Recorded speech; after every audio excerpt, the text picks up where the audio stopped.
Disclaimer: the information and education material contained herein is meant to promote the general understanding and dialogue of GANs processing. Such information is not meant or intended to serve as a substitute for a healthcare professional's clinical training, experience, or judgment. For patients and individuals, such information is not to be a substitute for professional medical, therapeutic, or healthcare advice or counseling. For medical issues or concerns, including decisions about medications and other treatments, readers, viewers, listeners should always consult their physician or, in serious cases, seek immediate assistance from emergency personnel. Prescription information, procedures, and use of medical devices information should be undertaken only by properly trained and certified medical personnel. We specifically disclaim any warranties, express or implied, including implied warranties of merchantability or fitness for a particular purpose. Such information is provided, as is, and is believed to be accurate at the time of its publishing, but it is the viewer's job to evaluate the accuracy of any information found in this presentation. Every case presented is of their own experience, applied by themselves for themselves, and it applies to their case only. Every person experiencing health problems should seek professional medical advice and consult their course of treatment with a doctor. The processes of plasma balancing described herein are a natural process which supports the body but does not replace medical advice or therapies one is already subject to.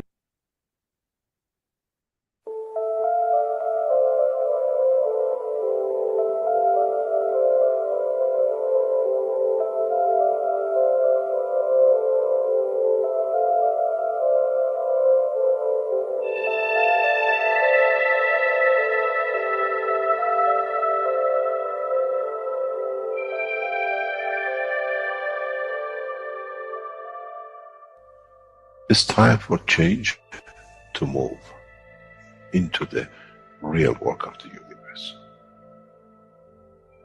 And it's time to understand that we use the matter state to reach the level of understanding of the soul of the man.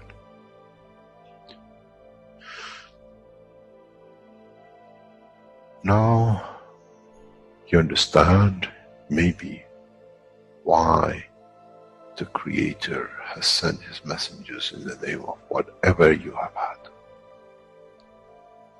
Is that they bring the ears, that it can be used when the time of the Messiah comes.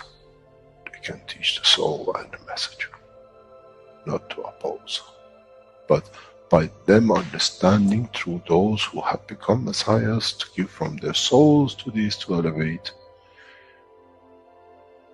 the job is made easy. The school is there and the students are devotedly there. Then there won't be any fight between what they call the Muslims and the Christians. The lamb and the lion will eat and sleep in the same nest. The Christians and the Muslims will sleep and pray in the mosque and in the same church in the name of their souls, not in the name of religion that is used to create so much conflict for the benefit of those who were the hyperactive children. The time has come, the time of change is here. And as I said, my wish is my command. If it's your wish to see peace, path of peace is laid very clearly. It's the soul of the collective awareness by giving will create that position of change. No other thing. There is no pen in the soul of the man. And I'm sure once you go into the universal community, you will never see anything written but the balance of the fields of the soul of the existence. Try to be humble enough not to become arrogant in the power that you have understood and you possess. Otherwise, you'll fall in the same path of the church and the mosque.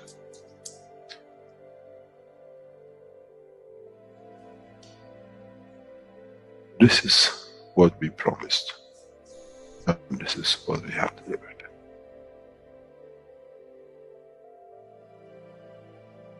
We have to understand the operation of the soul. And we have to understand the soul of the man is a star in the cosmos of the universe. If we compare the soul of the man and many of us, 7 billion in one collection, Earth is like a galaxy with so many stars. When we look in the depth of the universe, we see galaxies with hundreds of millions of stars in it. So is the planet Earth. It carries 7 billion beautiful stars, which are the soul of the man. Carries with it soul of so many trillions of animals, plants, and everything else.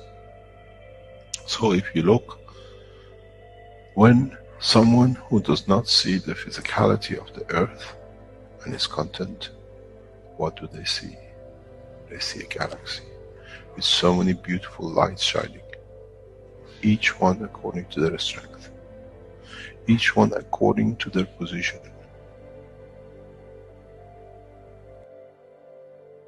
An infant has a beautiful soul, so has the old man.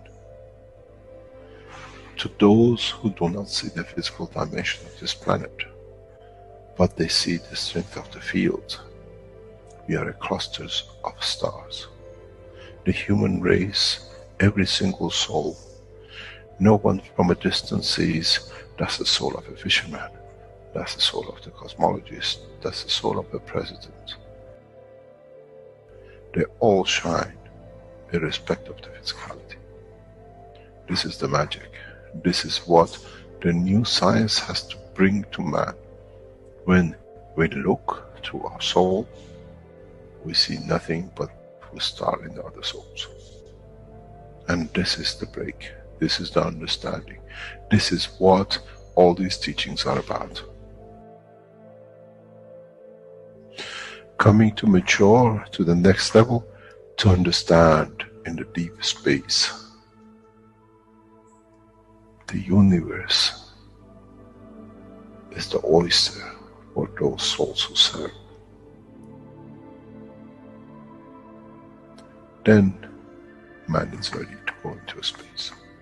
Then man is ready to become part of the universal community which has been promised. I never promised you heaven. I always promised you the elevation of the man to join the family.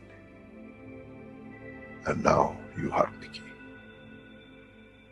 It's you who has to open the door to understand, if I can raise the soul of these people or millions of other souls, that the physical life on this planet changes, then I'm worthy to be part of the universal community. To be there to serve, to expand. To be there, to be part, that in the cycle of life of universe, I become, in being part, I become part of the totality. When man reaches that point, a new dimension in the strength of the soul of the man will appear, which is beyond imagination of understanding of the physical life. It's the gate to the opening of the new life, in a new dimension, which is beyond imagination of what you might call a new beginning, a new cycle. Which that cycle carries with itself the origin of the creation of life in the universe and in the universe.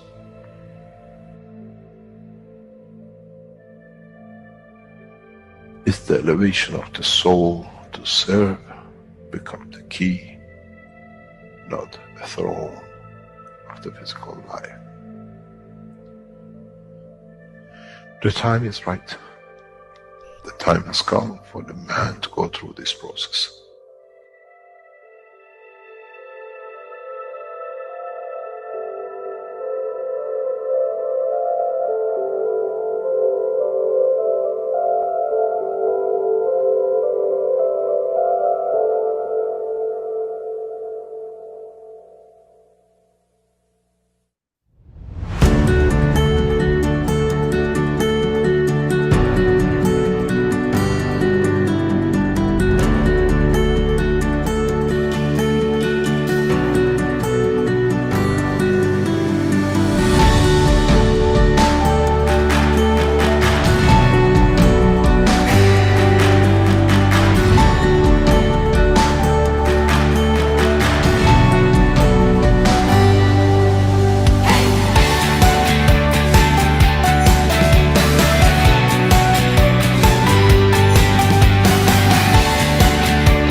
Hello, everyone, and welcome to the 330th One Planet, One Nation, One Race for Justice and World Peace, here on Tuesday, June 11th, 2024. This is a broadcast of the Keshe Foundation, Spaceship Institute, Education Department, and part of the public teachings in English. My name is Rick Crammond, and I will be host once again in this weekly series of wonderful workshops brought to you by the members of the Universal Council and support members. And we welcome them once again, and let's dive into today's workshop. And I believe we will begin with an introduction by Stefania. Please go ahead. Yeah, good morning, good afternoon, good evening. Thank you, Rick.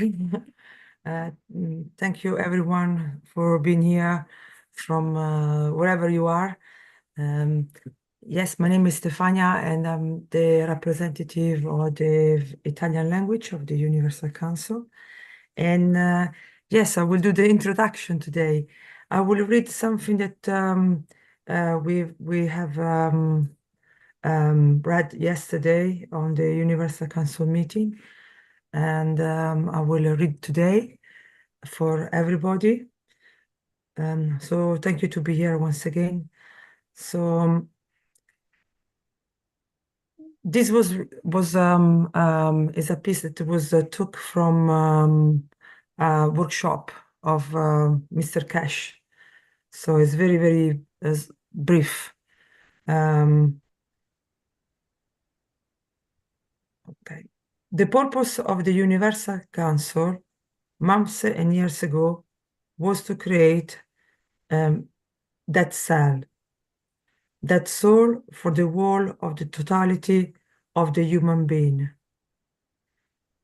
We bring an egg and a sperm together, and by its division and expansion, we create the soul of the man, and the soul of the man create the physicality of the man.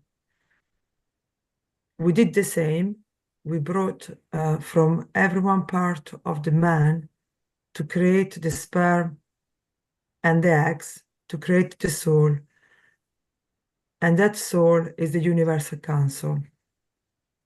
And now is the job of the Universal Council to give shape to structure of the planet, and with it making mankind to become part of the bigger structure, in a cell of the body, in an embodiment of the Creator, as universe, as a unicos. I hope you understood when I'm reading English, because I know I got a strong Italian accent. So I hope you enjoy. This was a piece that we chose where someone presented, and we thought it was a good idea to read today for everybody, because it explains a little bit what is the purpose of the Universal Council. So I hope you understood. And it was really funny, because this part of the workshop, it's also goes online as well with the last workshop of the public teaching of Mr. Keshe. So I hope that you have a chance to see the last workshop. It was very, very interesting. So if we can go ahead with the workshop. Thank you, Rick. We can go with the next slide.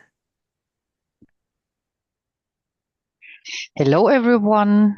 Andrea is speaking, support member of the German community. Now we present our powerful wishes for every soul on earth. We, the Universal Council, wish that man be equal to others and don't consider thyself higher or lower than them. Our wish is our command.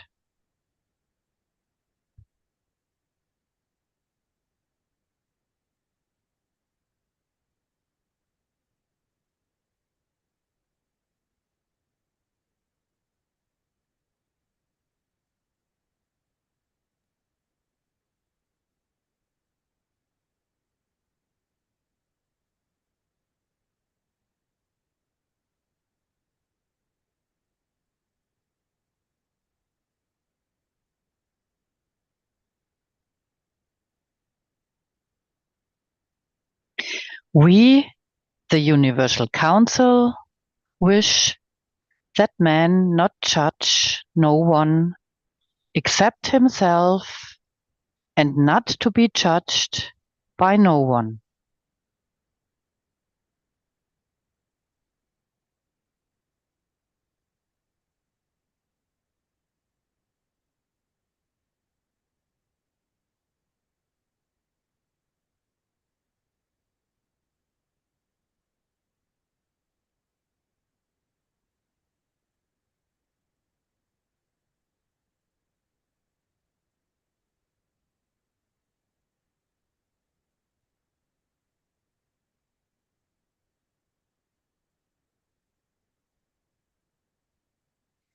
We, the Universal Council, wish that the donation campaign from each language community for the Iran Flight Conference will be successful.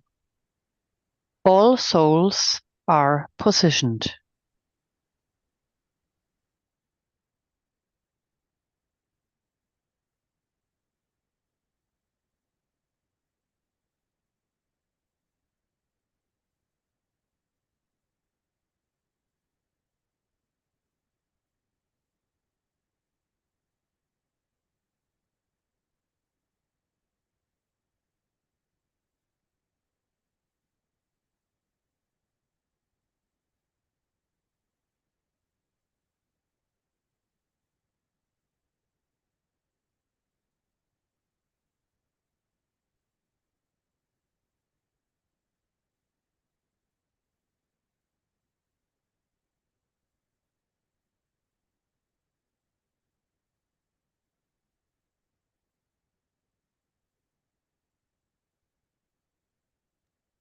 We, the Universal Council, elevate the soul of those who can serve correctly to take up their rightful position to govern humanity in peace and prosperity as existing governments withdraw. I'm sorry, my microphone didn't turn on. I said it, but sorry.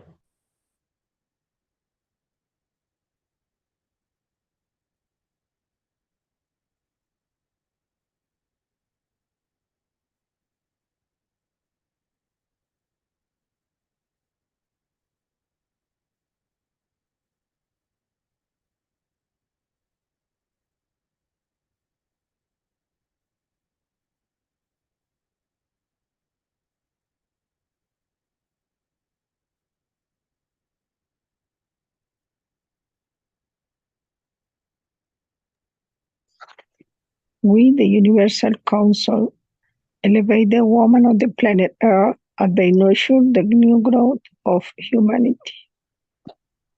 Always is your comment.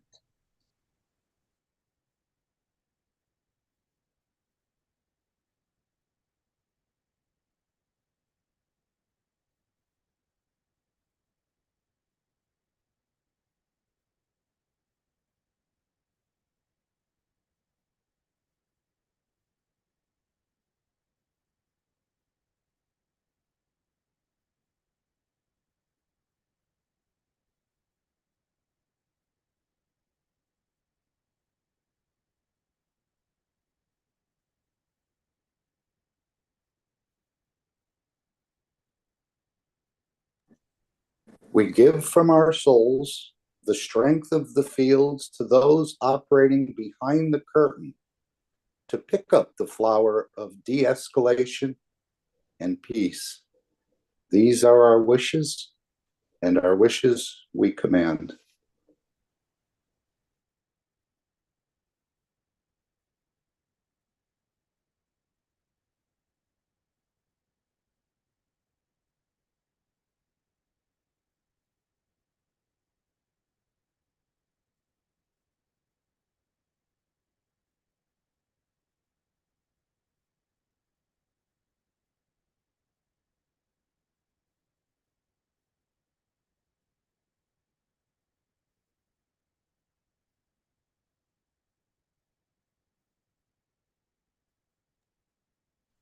We, the Universal Council, elevate the soul of the man on this planet Earth to be good fathers for all families and children of creation.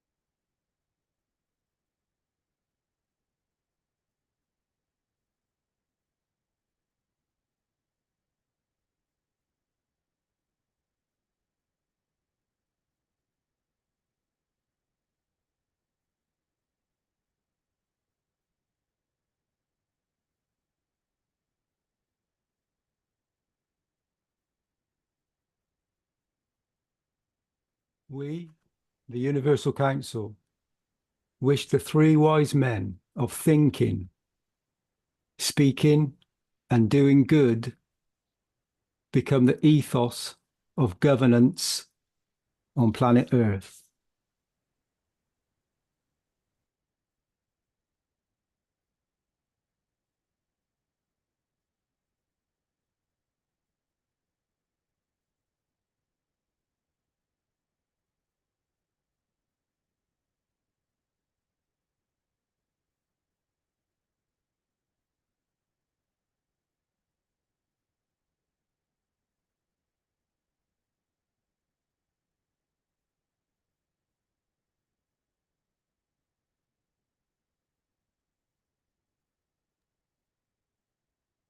Now we come to the soul connection. I invite everybody of you, and I will speak it again in my German mother language.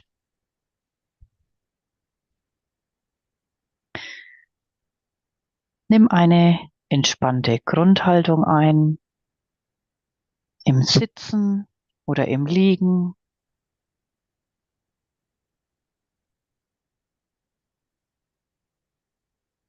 Lass alles los.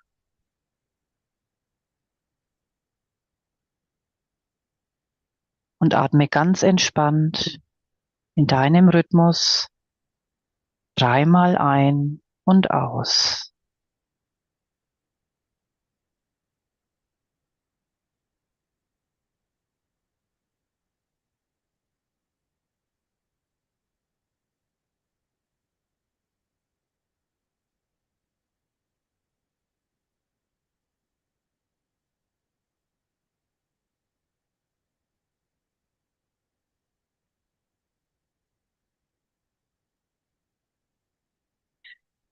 Wir sind tief verbunden mit dem Ethos von Mitra und reichen uns alle die Hände. Als eine Rasse, als eine Nation. Um unseren wundervollen Planet Erde.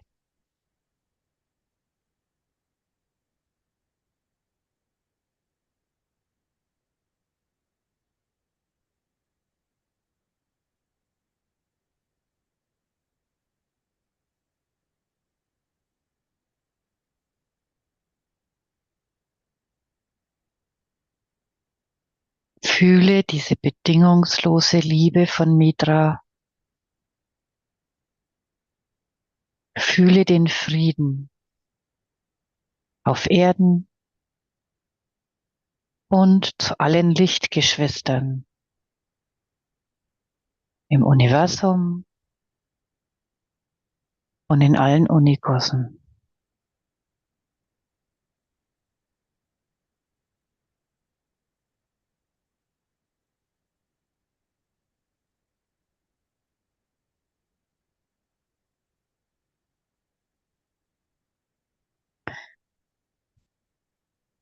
Du bist umhüllt von hellblau, silber, goldfarbenen kosmischen Strahlen.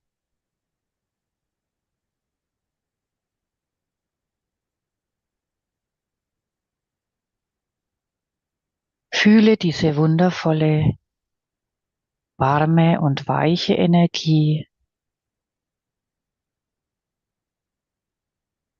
wie sie deine Körperlichkeit berührt,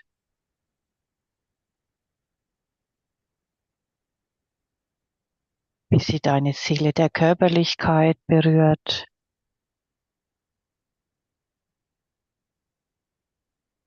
und die Seele in deinem Kopf.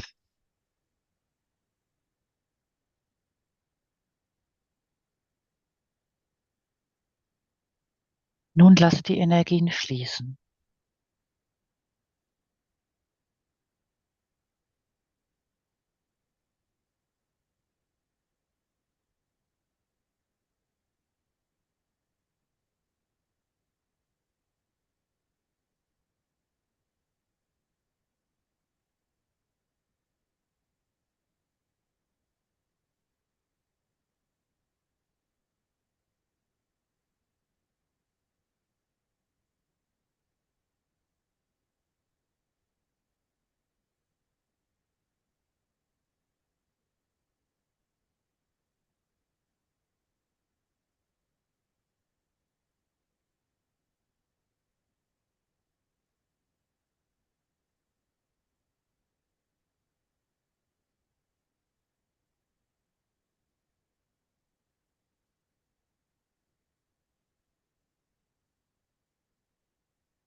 Now, please come slowly back in this moment. Thank you.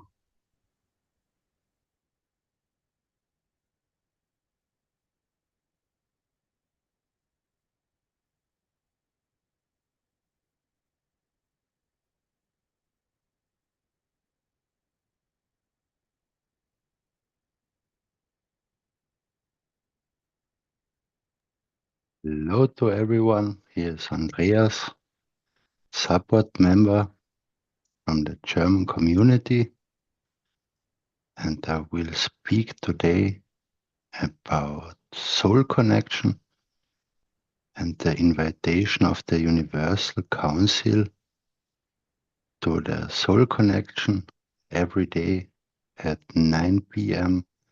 Central European Summertime. That's a time where the most of us, depending who has time, we met us on soul level like we did it now, but without a meeting, and it's about to connect with each other and with the Universal Council family and with all existing souls, and to elevate each other, to give our best to all souls, that the totality for all gets more beautiful and everyone can be lucky. And this is very special because we do it all together like now, and then you feel a very strong connection and emotions, energies in you, around you, what you maybe when you're a beginner don't feel it when you do it alone. And so it's a beautiful way where everyone comes with its best intentions and gives everything what he has for all that everyone can develop forward. And we do that also, for example, in the with the Brazilian community, or the Brazilian community is doing it every day at, I believe, 1 p.m., 1 a.m. Central European time, or on Wednesdays at 6 p.m. Central European time. You find it in the Brazilian Telegram chat.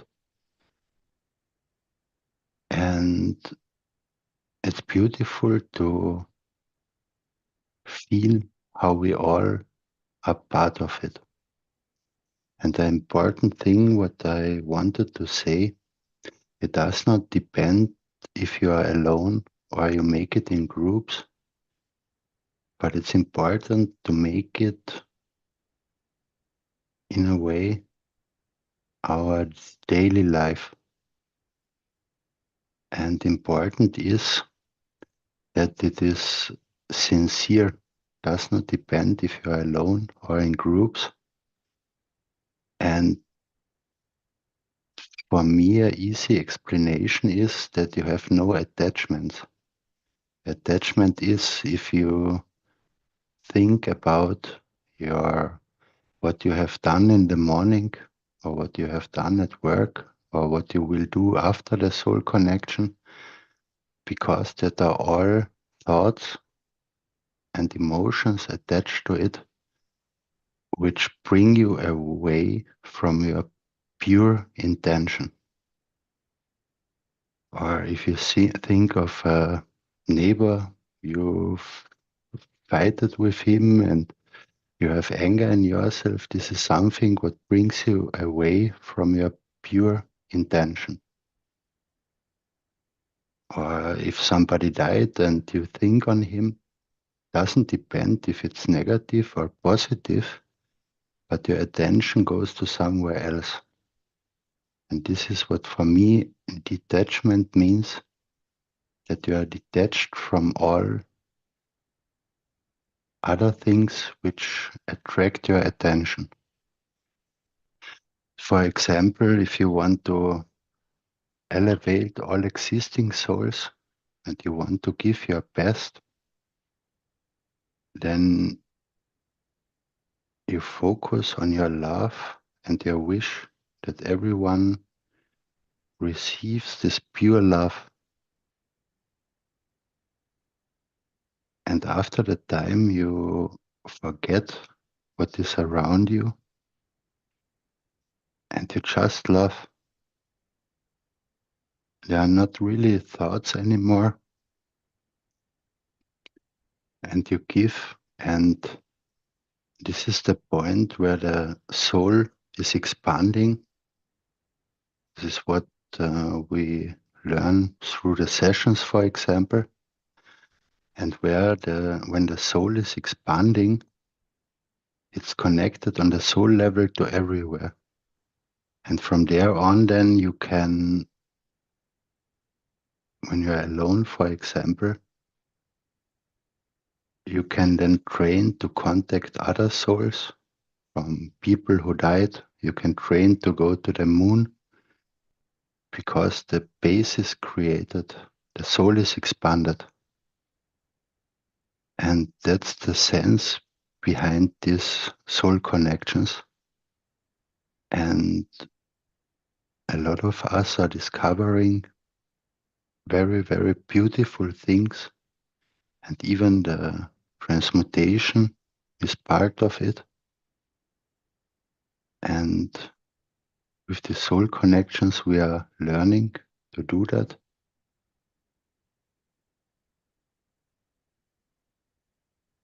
And if you want to learn different things, then this is a way how it begins. Thank you very much.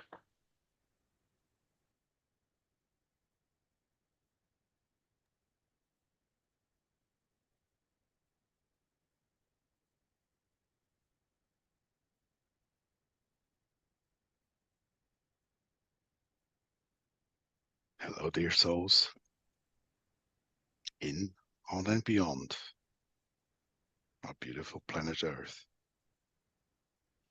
It's me, Jacko, Universal Council member and representative of the Dutch language. A warm welcome to all of you. Please allow your souls to guide and support you. And when you feel so, start sharing and spreading the knowledge. Because it's the exchange of the knowledge that gives us the chance to understand more, and by that to teach more.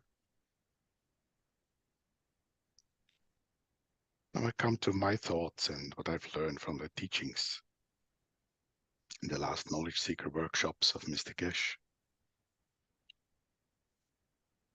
We do it every day by eating, by working, and even by thinking. We modify what is around and inside of us. When a couple become parents, the baby is the modified result of what both gave to modify their little child. So conscious or unconscious, this process is something you can't escape from. It's in your physical reality. And what we learn on energetic soul level is that the line of communication where we are in, and we call it life, also allows us to be aware of the condition through the planet, the sun, and the rest, up to our Creator.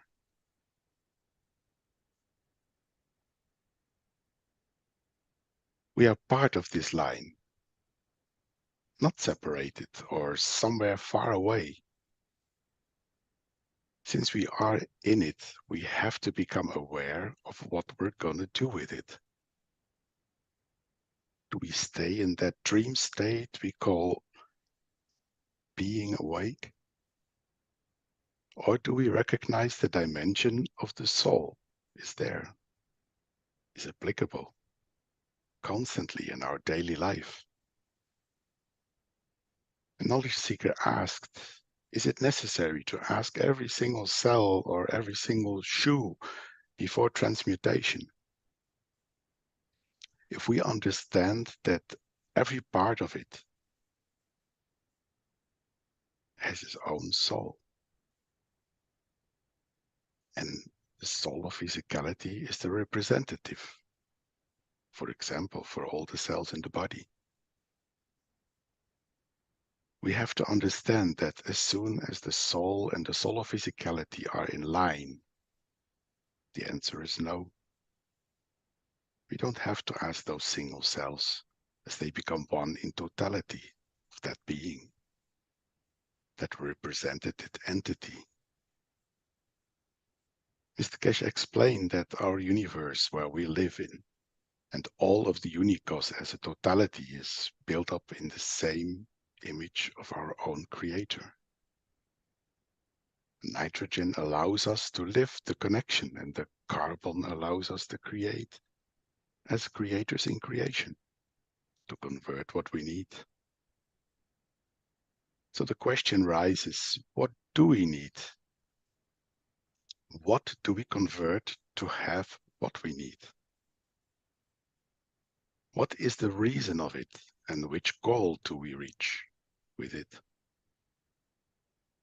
Serving creation is serving the creator. Try to always do what you do to the benefit of all. And if you do, miracles will not be an exception anymore, but rather become our new reality. The Creator never wished for anything else than for his children to come home in this endless unconditional love. Learn to live without destruction.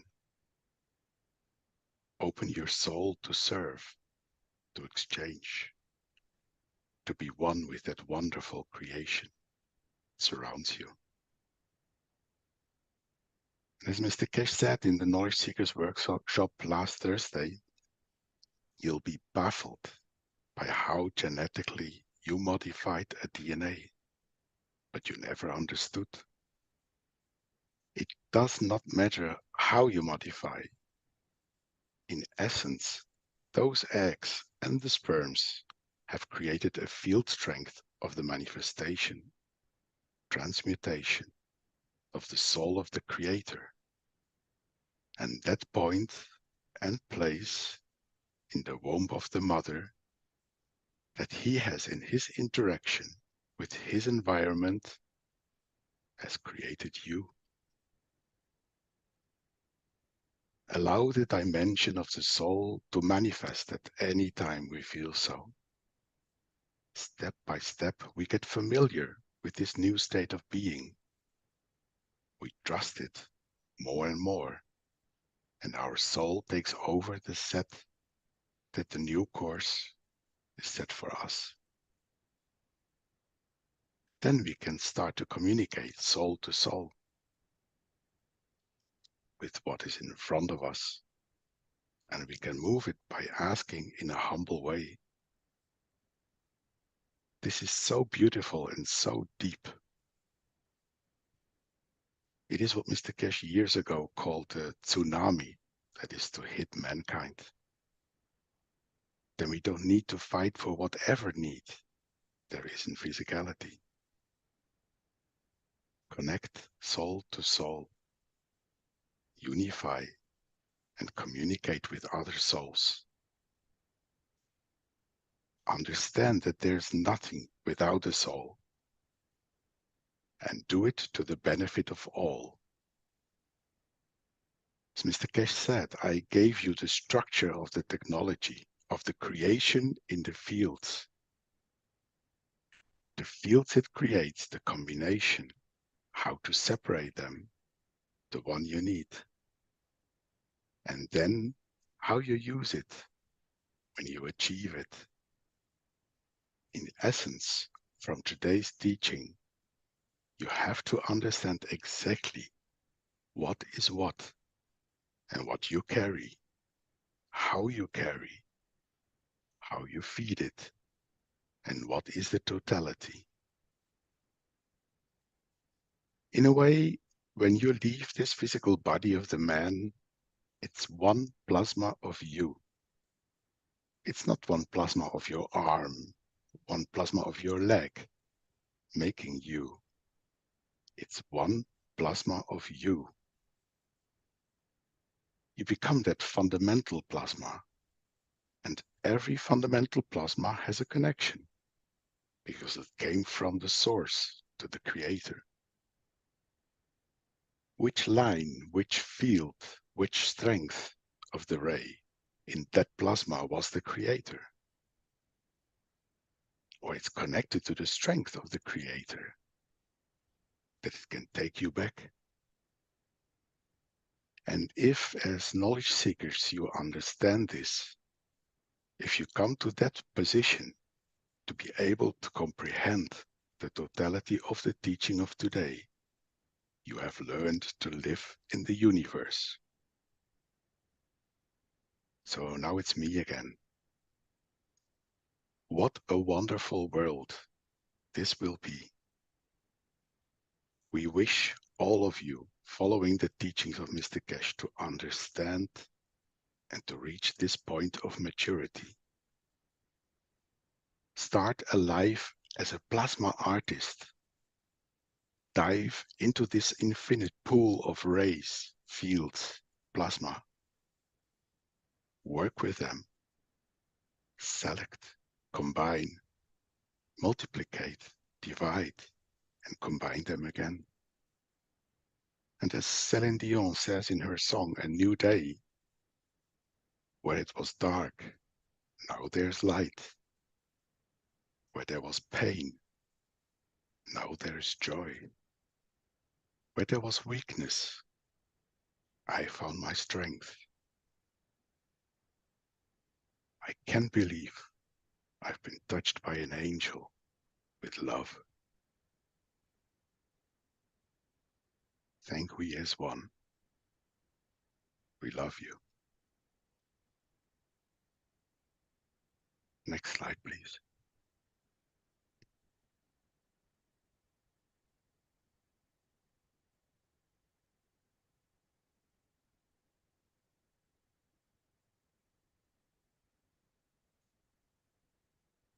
So we come to the reading.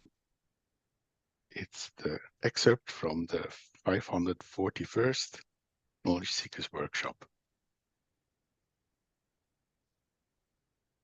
In the past few weeks, as we talked about the DNA and what we call transformation of our energies through what we call the nitrogen to cosmic rays, and our connection to other points, and in a way, conversion inside the body of the man, we have to realize an essential point.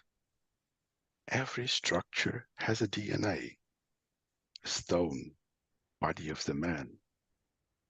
As we know, with the trees, as they carry different combination of fields and energies, the stars, the galaxies, what we call, they have a formation combination. In the human body, we call it DNA. In the universal structure, it's the same. It's a building blocks of a bigger structure. We see through the galaxies. We see with our eyes the stars in the galaxies. These are all part of the structure of the bigger DNA of building that unicos. Because our universe, again, has a DNA, it has a specific combination. That combination leads to life. So DNA, what we call as a DNA structure of body of the man, is a small-scale structure in a given pattern that applies to every living thing in the universe. Man only has concentrated to understand about his life, his structure of life. Stone has the same. This solar system has its own structure of DNA because it leads to the production of the same things repetitively and can be replicated inside it. We see bigger stars with the boundaries, smaller stars in the outer boundaries, and sometimes inside smaller compact structure in the center. But they are all placed in the same position. If the world of the science start looking at galaxies, they'll see the same structure. All galaxies have the same structure, the same as the body of the man, because there's a rhythm, there's a structure to it. And then you have a connection, hidden connection, what we call it the DNA. It's the same how they communicate with each other, how they place each other. This becomes important in structure of some DNAs, some RNAs. We call it genetically modified. We modify plants, we call it cloning in the world of animal, which is actually the same as genetic modification in the wheat or the rice. We just chose the same or different names for the same process. We've got to realize the same process exists when it's forced. We modify, we create. But you call it cloning a new animal. But we can repeat itself the same. And you don't know which one is the original one because they're all the same. But we do it in a different way. In the matter state too. We create a cup, we create a fork, we create a car. All these is the same modification, but we enforce the change. We make 1 million of one cup or 100 millions of spoon. But that structure has again DNA. And again the structure to keep itself together has a soul. Thank you. In a way, has a point of balance and communication, has a point of confirmation. And this goes back again. If you remember, a few times I have referred to it, to the couple in Italy, where the guy was forcing his face, trying to move the cup in front of him. In fact, if he could have realized it, this is a man-made, genetically modified structure, which has a soul.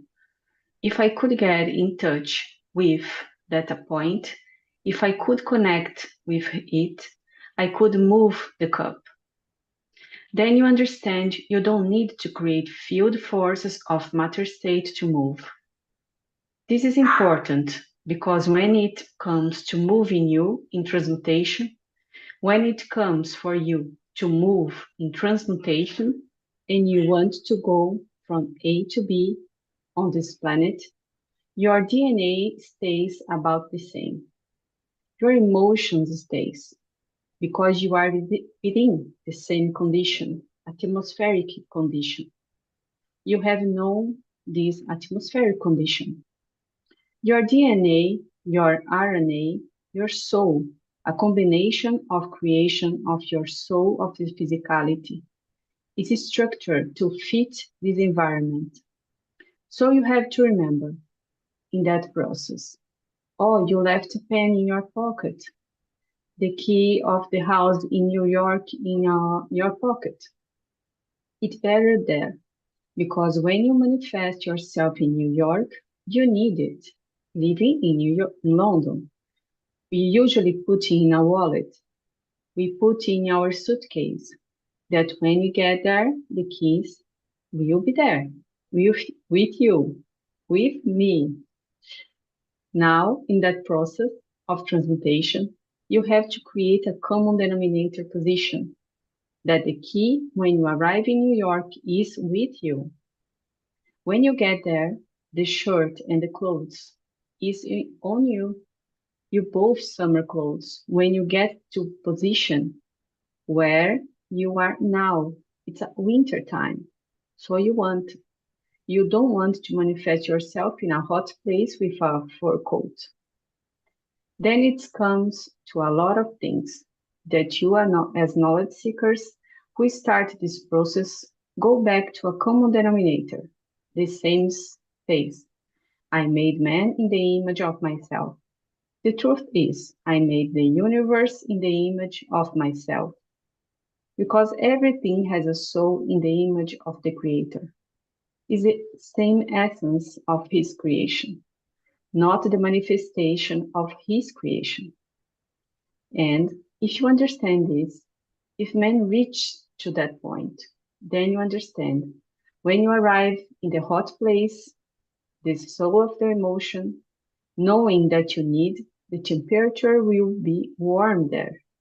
What is in your suitcase, which is needed for you for that point of manifestation, would manifest you to please you the same as the way the guy was moving the cup, with the forces which wasn't there, but they could get in touch with that through the soul of the entity.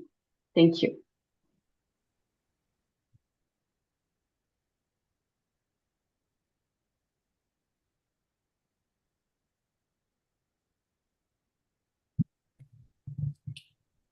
We have Dean next. Would you like to go ahead, Dean?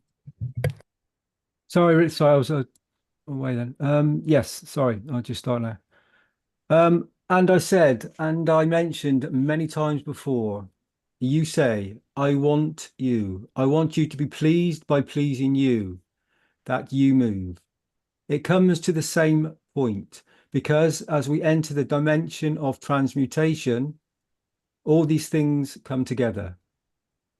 It's not use me, you having a beautiful fur coat in a cold place, and you turn up in a warm place with no clothing. Where you already packed the swimwear and the bikini and the summer shirt in the suitcase. Because you haven't learnt to transfer the totality of the emotion that these are the things I want. Next time I pack a suitcase to go for transmutation, I say, oh, this is what I need to be because it's warm. This is what I need. So you transfer the soul of the object with you, which is but found to you. Looks a bit strange, but that has been the teaching of the Keshe Foundation. In time, you understand more and more. What it is to you is strange, is the reality of what it is. But when you go to another planet, this shirt, this clothing, this swimwear is no good for you because there's no water. It's a desert condition and has no air, and there is no way you can go sunbathing, because the object of physicality there in the condition of the environment does not allow sunbathing unless you're a stone. And a stone which can live in that environment, not a stone which is on our environment. A lot of materials we see as a stone on this planet cannot exist in other environments, cannot exist in the condition, or is a variation of, not necessarily the same of. We call it the isotopes of it. This becomes important for us in the first stage in the process of the transmutation. And it's essential for us to learn that we have to go to the basic. We have to go to the fundamental element of creation, which is that fundamental plasma, to embed the totality of the need, the totality of the essence of what man has gained in that single structure. As we said, as we always explained, the plasma is created by the interaction of the fields, collection of fields. And then you understand even the fields bear emotion, even the fields bear the intelligence, DNA, the strength, the narrowness of it. This is strength of the fields is the emotion of happiness. This strength of field is the emotion of sadness. Then you understand even the rays carry the soul of the creator, because in essence, they become the creator of the totality of that fundamental element, which in its division then become what we call hydrogen. And its division and amalgamation and it's receiving radiation from its field of its own as a ray or as a field led to creation of the what we call heavier elements, bigger plasmas. That's all it is. We call it hydrogen, helium, and oxygen, and the rest of it, because it has more of packages in it. It's the same in the soul of the man. You have a stronger fields, and one is strengthened, leaves that fundamental plasma, create that essence of the totality, which contains everything. Thank you. In a way, whatever you call it, your genes, whatever you call it, your hormones, is only effective to this planet. Because the hormone which makes something of you to be whatever, creator of emotion, creator of certain part of your body, is all under the condition of this planet. And as totality, when you move, everything moves with you. You don't move from London to New York and leave the kidney behind, and therefore, then what we see is no use traveling without your kidney missing or your pancreas missing. When you transmute everything and all that attributes of creation of that entity moves as an energy field. And if you learn or live and create a condition of the same in another position in the universe and keep that constant, you will manifest the same, what we call working of the systems. In a way, if you go to what we call these beautiful parks, where you see they create the humidity, the condition, the rainfall condition of the equator in the North Pole, and you go there and say, oh, this is like being in what we call equator. That's what we do when we travel in space.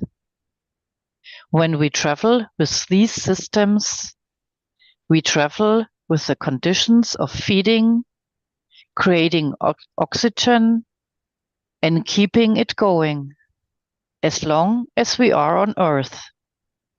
With that condition and within the condition of what we call the solar system, which supports this life, we stay more or less the same. When we go to another planet, another structure of the solar system, all has to fit into the environment. Otherwise, you don't exist. You're finished. There are no oxygen. So what are you gonna do? You cannot breathe. What's the use of the lung?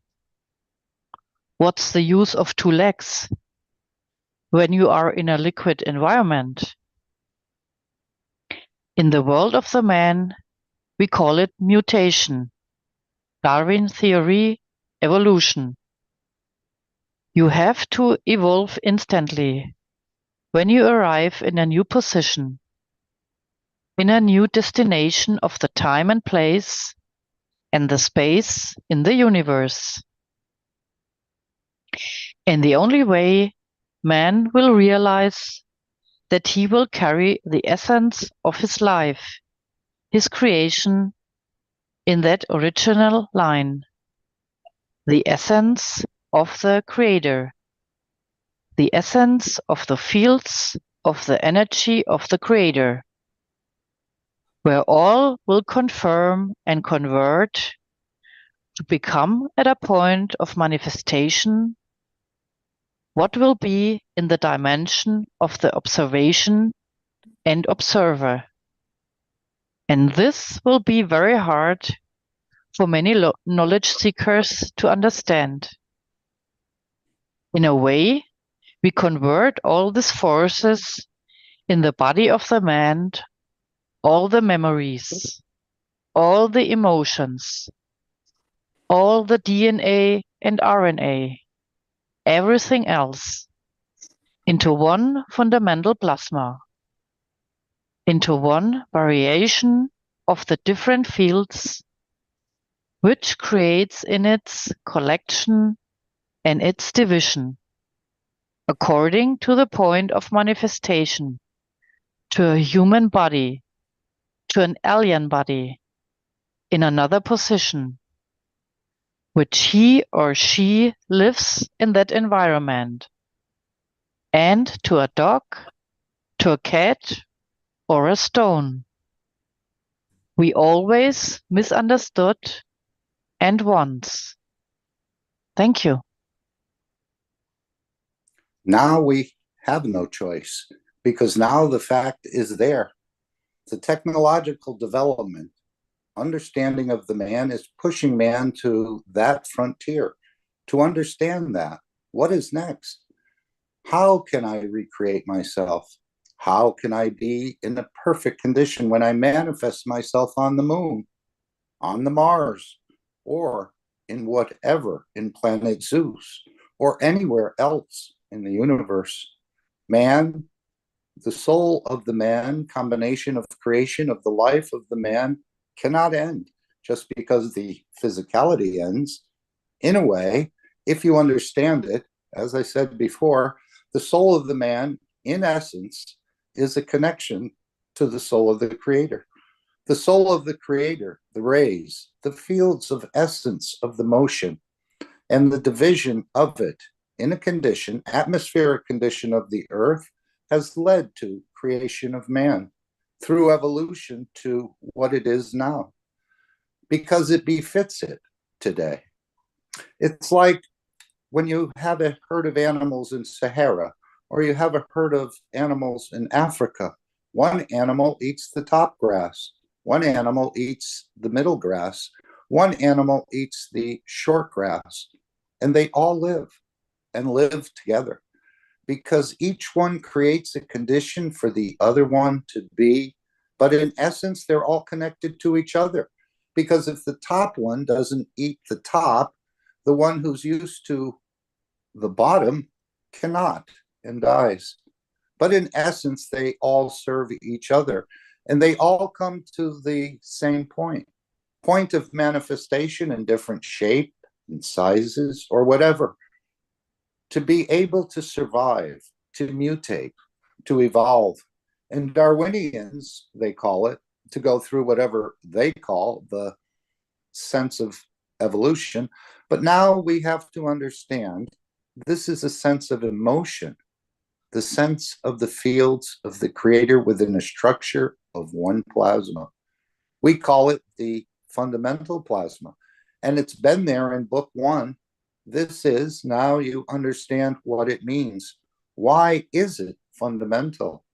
Because the essence of the soul of the Creator in the dimension of the strength of his creation is within it. When you arrive as a soul in a destination, you are the new structure in another galaxy, in another universe. You are that single plasma, and every part of emotion of what you earned, learned, and what they were achieved on this planet is as fields, as rays in this plasma.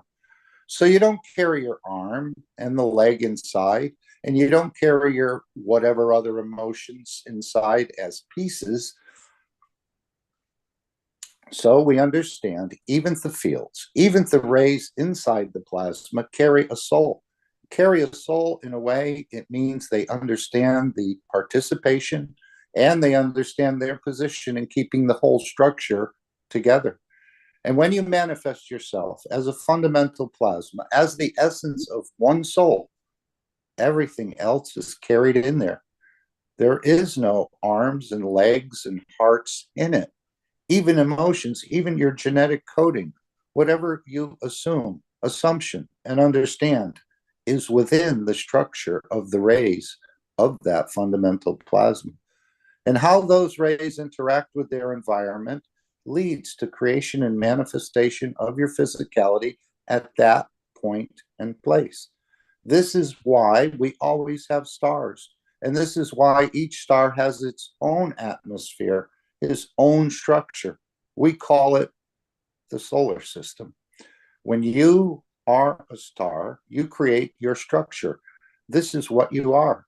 And the emotion of what you gathered, what you started with as the first seed of that star shows in your planetary system, shows in the structure of how many planets and dust and everything else in the universe. And then you understand why. As I said many times, we see planetary system on a certain points structured, what we call closeness to the edge of the galaxies and universes. Then inside, because of their compactness, because of the strength which holds. But in essence, everything we have, everything we possess, everything we have created comes from that point of the original fields.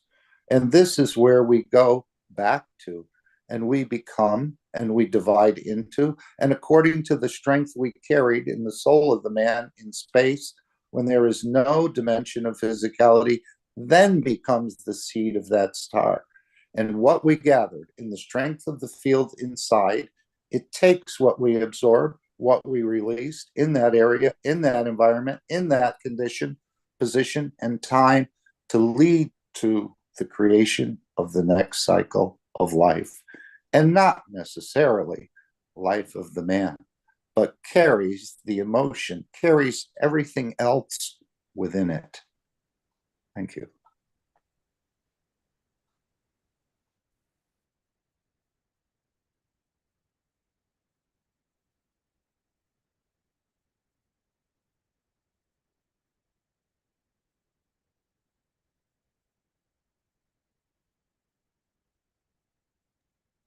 It's me, Andrea, again. Now I read the last part of the Earth Council Constitution. One planet united in peace in Africa, Asia, Europe, Australia, North and South America. The last part is the invitation. Come all beings from the smallest to the largest of creation to celebrate, to taste, and to embrace the peace, love, trust, and freedom. All beings are here to raise the highest level of human and all consciousness, elevation of souls. All souls put down all weapons of aggression, hatreds, and differences.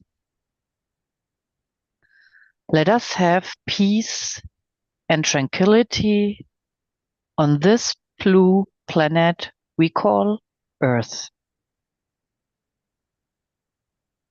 All living beings will live in harmony with all creation on this blue planet we call Earth and throughout the entire universe. Guiding principles of physical conduct are appropriate until the time when the souls of men understand their operation and position inside the boundary of the universal principles. The soul deserves to know everything on different levels of creation. All living souls have the freedom of equality to live in peace and thrive here on earth and beyond. The souls of all beings will bring out the best of talents, strength, and beauties to share and flourish throughout creation. Take back the power of the souls to govern all living beings here on earth. Power is not lying on any leaders or entities for the purpose of controlling or domination of others, but comes from within us to love and give peace, love, bliss, and freedom to others.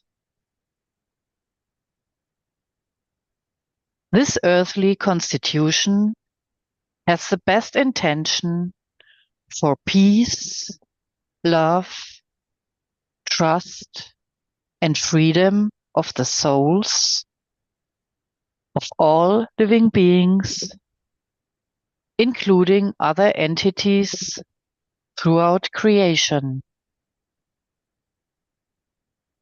This constitution is to empower all beings to do the correct thing with the pleasure to work and to serve alongside and with other souls to see the beauty in creation.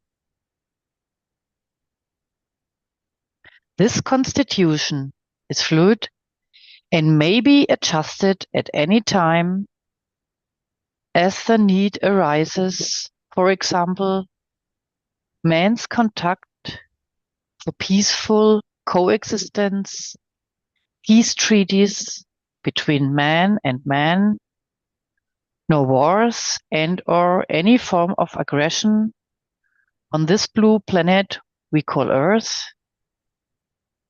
and contact with other entities from different areas of the universes. Now this was the last part of the Earth Council Constitution. And when you study this, maybe you can understand that you are connected with your physicality, you are connected with the soul of the physicality, and you are connected with the soul of the man, with this constitution. Thank you for listening. And Rick, we can go to the next slide.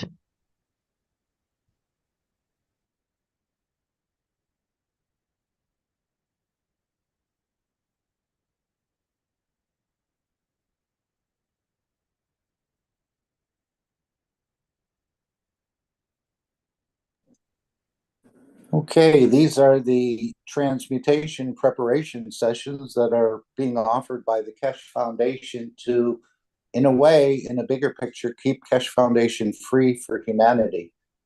That we can develop at our strength and our pleasure the different systems without having to go to large corporations and the rest.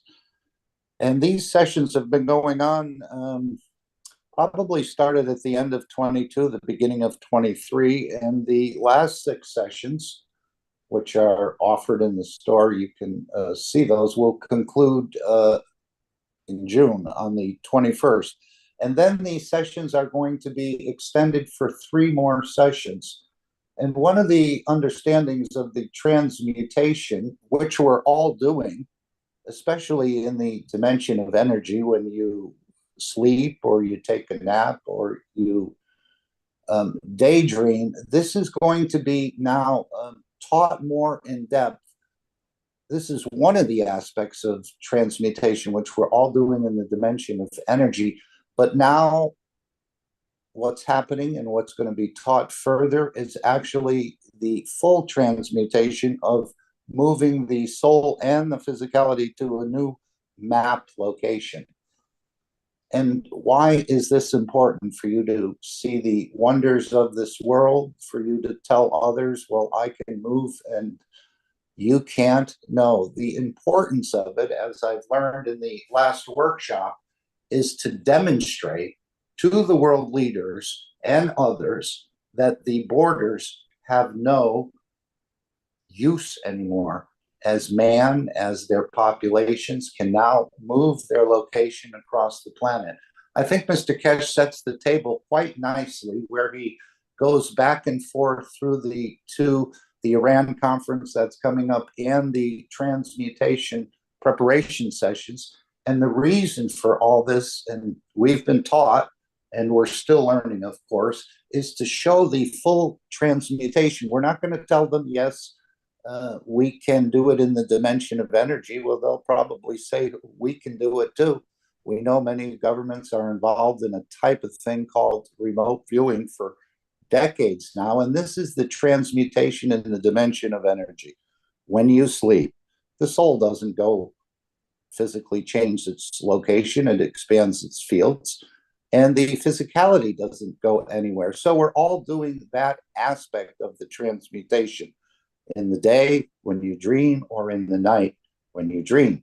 But now, to show the full transmutation, Mr. Keshe is saying he's going to go deeper into understanding this process with some of the probably finer points of how to trigger it and to move the physicality, that it becomes ingrained in so many ways in the consciousness of the world leaders, that they realize the borders are not needed anymore. The wars are not needed anymore. As you want to conscript me, you want to create war in my country, I'll change my map location. You put me in a prison somewhere for being in your country illegally, I transmute out. So rather than just telling them we're doing it, this time it needs to be shown, as Mr. Keshe did with China and a number of the other governments. He didn't say he can create the CH4 and hope they believed him.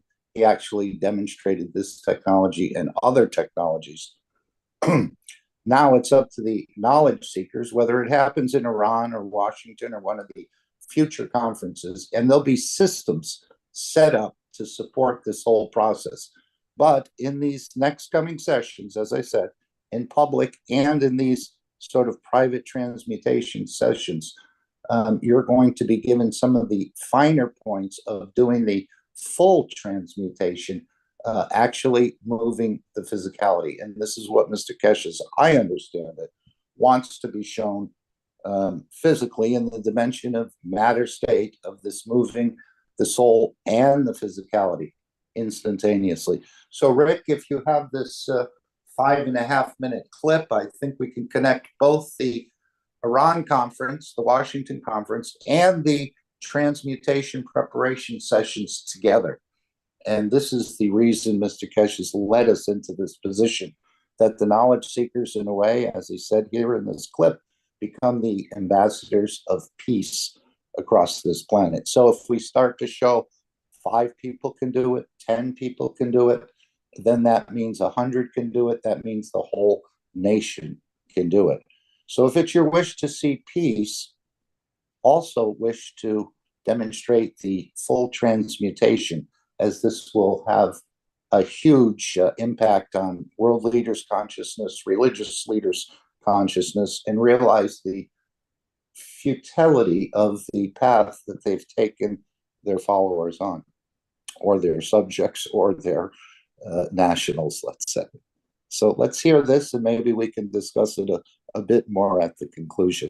I know Mosfeq, I think, has something to add to this as well. Thank you. Okay, thank you, Mark. Once again, this is an excerpt from the 541st Knowledge Seekers Workshop from last Thursday, June 6th, and it starts at about 1 hour and 28 minutes, 34 seconds exactly. Okay, here we go. So please, whatever you're doing, you're planning to come, whatever, complete it within the next few days, a couple of 2-3 weeks, because we will go public as we have asked. We will ask our officials in Iran to send invitation to all the embassies in Iran and the scientific organization to attend this presentation.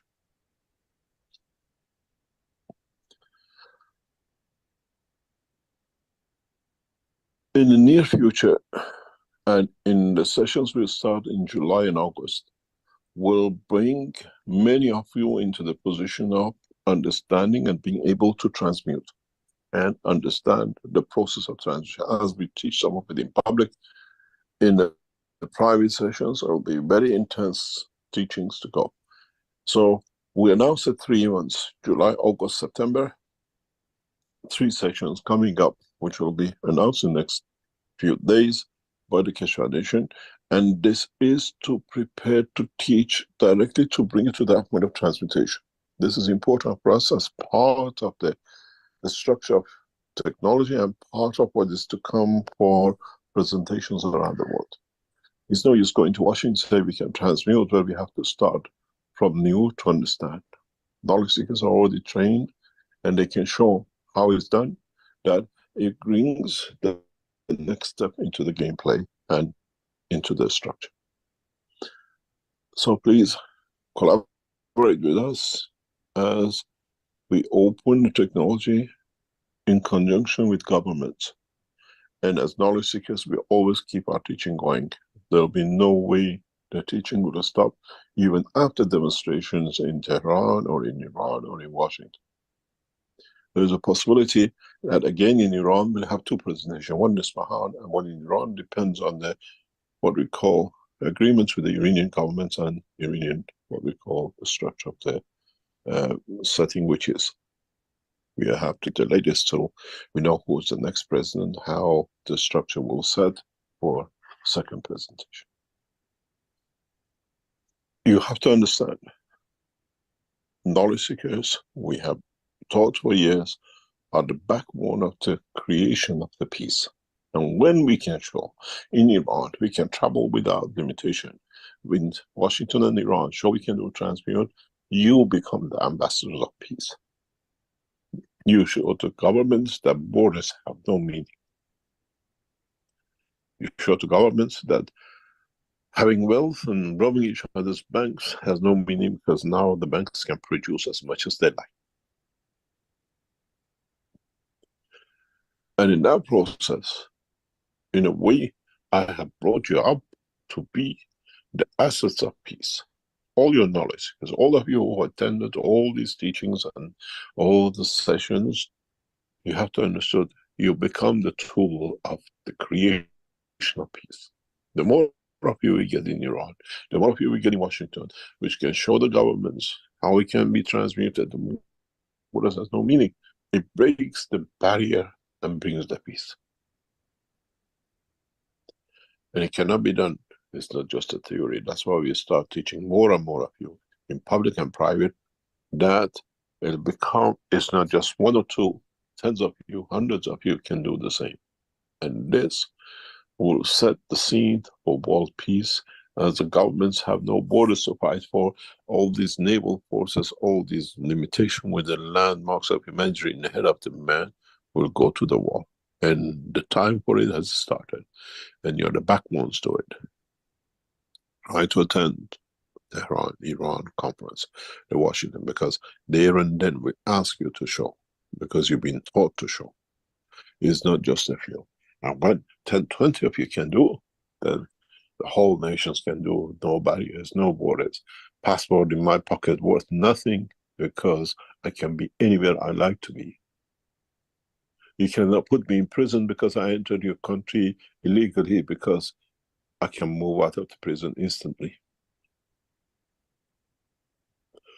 We have to bring that consciousness to the world leaders and to the government through delivery of the technology, in essence of what it is. And we are building systems to back this up. The new systems, which are now developed and getting developed, will bring us to that position.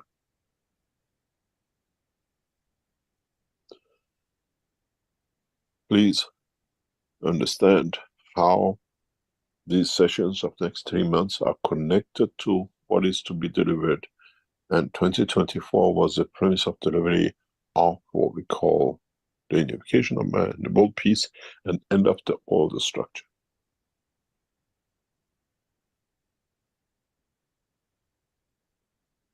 Let me know if there are any questions we can answer.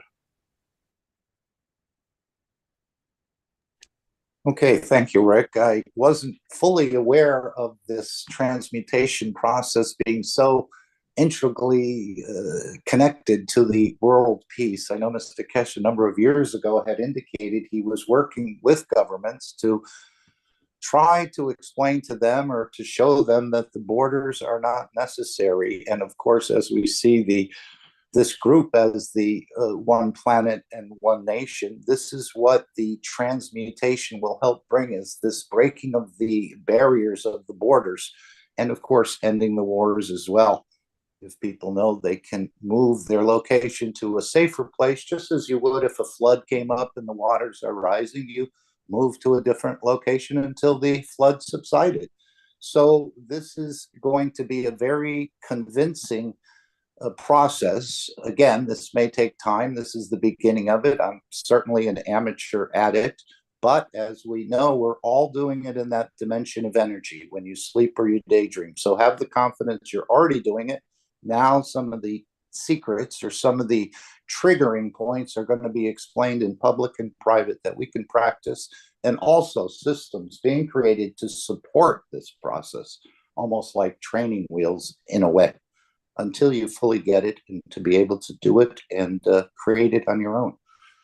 Mashfaq, is there something you'd like to add? I know you've been quite intrigued with this transmutation process and have explained some of your experiments and some of your successes. Yes, I'm definitely into it. So as you just said, the practice, yes, there are more advanced support technology that are being made available to us through these Friday sessions. And it is important for us to understand. And what does this understand part means? It's the understanding of our interaction with these support structures, such that in our practice, we can gain independence from the support structures. It is helpful, of course, to have support structure as a part of our learning process. And we are learning. But it is equally important that the sooner we move away from the support structure, the better we become in implementing our understanding of this transmutation process. And the interesting thing is that, and this, one of the things that we often forget, that there is a huge elevation process going on along with this transmutation learning effort. So what that means is that our soul's capacity to engage in real demonstratable and practical situations also help us to do other things with soul we have been engaged with. And some of it may feel a bit abstract to us, but having this link to the physical aspect of us, soul's action manifesting in physicality, first with the help of the support technology. Actually, here I want to add that even the GANS technology is a support structure that some of us may have forgotten to notice. Because in using GANS technology and the nanomaterials that came with it, we actually transmuted some of our physical ailments to healthy situation. That is transmutation. We forget that in small ways, transmutation has been part of our Keshe Foundation activity. So yes, those technologies are there for us to remember that there is this capacity to transmute things from one state to another. Yes, now there is more advanced technology that is being deployed to bring that to a new level. But it's the same process. We have to see how this works.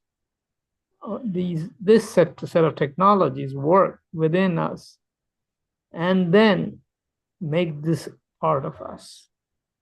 So it's a continuous process, and the evidence are there everywhere for the last, let's say, 10 years. So let's not forget that we are actually continuing our elementary understanding to a new height, and it's possible. So this is so let's remember to get the best out of these Friday sessions, so that our understanding becomes part of us. That's all I had to say. Mark, do you have to add anything else? Yeah, I know that the diplomats, government officials, and the military people were quite baffled with Mr. Keshe showing the creation of the methane gas, the CH4. So I can imagine how baffled they're going to be when they see an actual physical transmutation of a human being. I know in Sanya, they actually thought he was doing magic. I think they wanted to x-ray the, and probably did, the system that was shown there, very small system, maybe 6 inches wide and a couple feet tall by 3 feet wide. But they thought there was magic going on. I'm sure when the transmutation is showing, they're going to think it's some sort of magic trick. And of course, we know Mr. Keshe is a master magician, but this isn't magic. This is where the science meets the soul of the man. And as Mr. Keshe has said on numerous occasions, I don't do magic. My knowledge is my magic. And if you understand it, you become magician too. So this is a beautiful process. And again, it's going to take some time. They'll probably ask him, what master magician have you been talking to that you've learned how to do this? But again, it's built in every one of our structures to be able to do this and achieve this. It's just that the techniques or the secrets of this triggering of this mechanism has not been fully explained. So this is important, as Mosfeq said, the practice, but also to learn what you do, almost like training on a flight simulator for pilots in a way, or other simulators or training tools. And that's what's happening in these sessions. And of course, Mr. Keshe explaining verbally and how to trigger it. But again, it'll be up to the individual to practice. And see how he can open it up for themselves. But as Mr. Keshe said, there'll be supporting systems that are under development, being developed, that will be probably present in Washington or Isfahan or in Tehran. So we invite you all to become part of this. And again, it's gaining an aspect of immortality.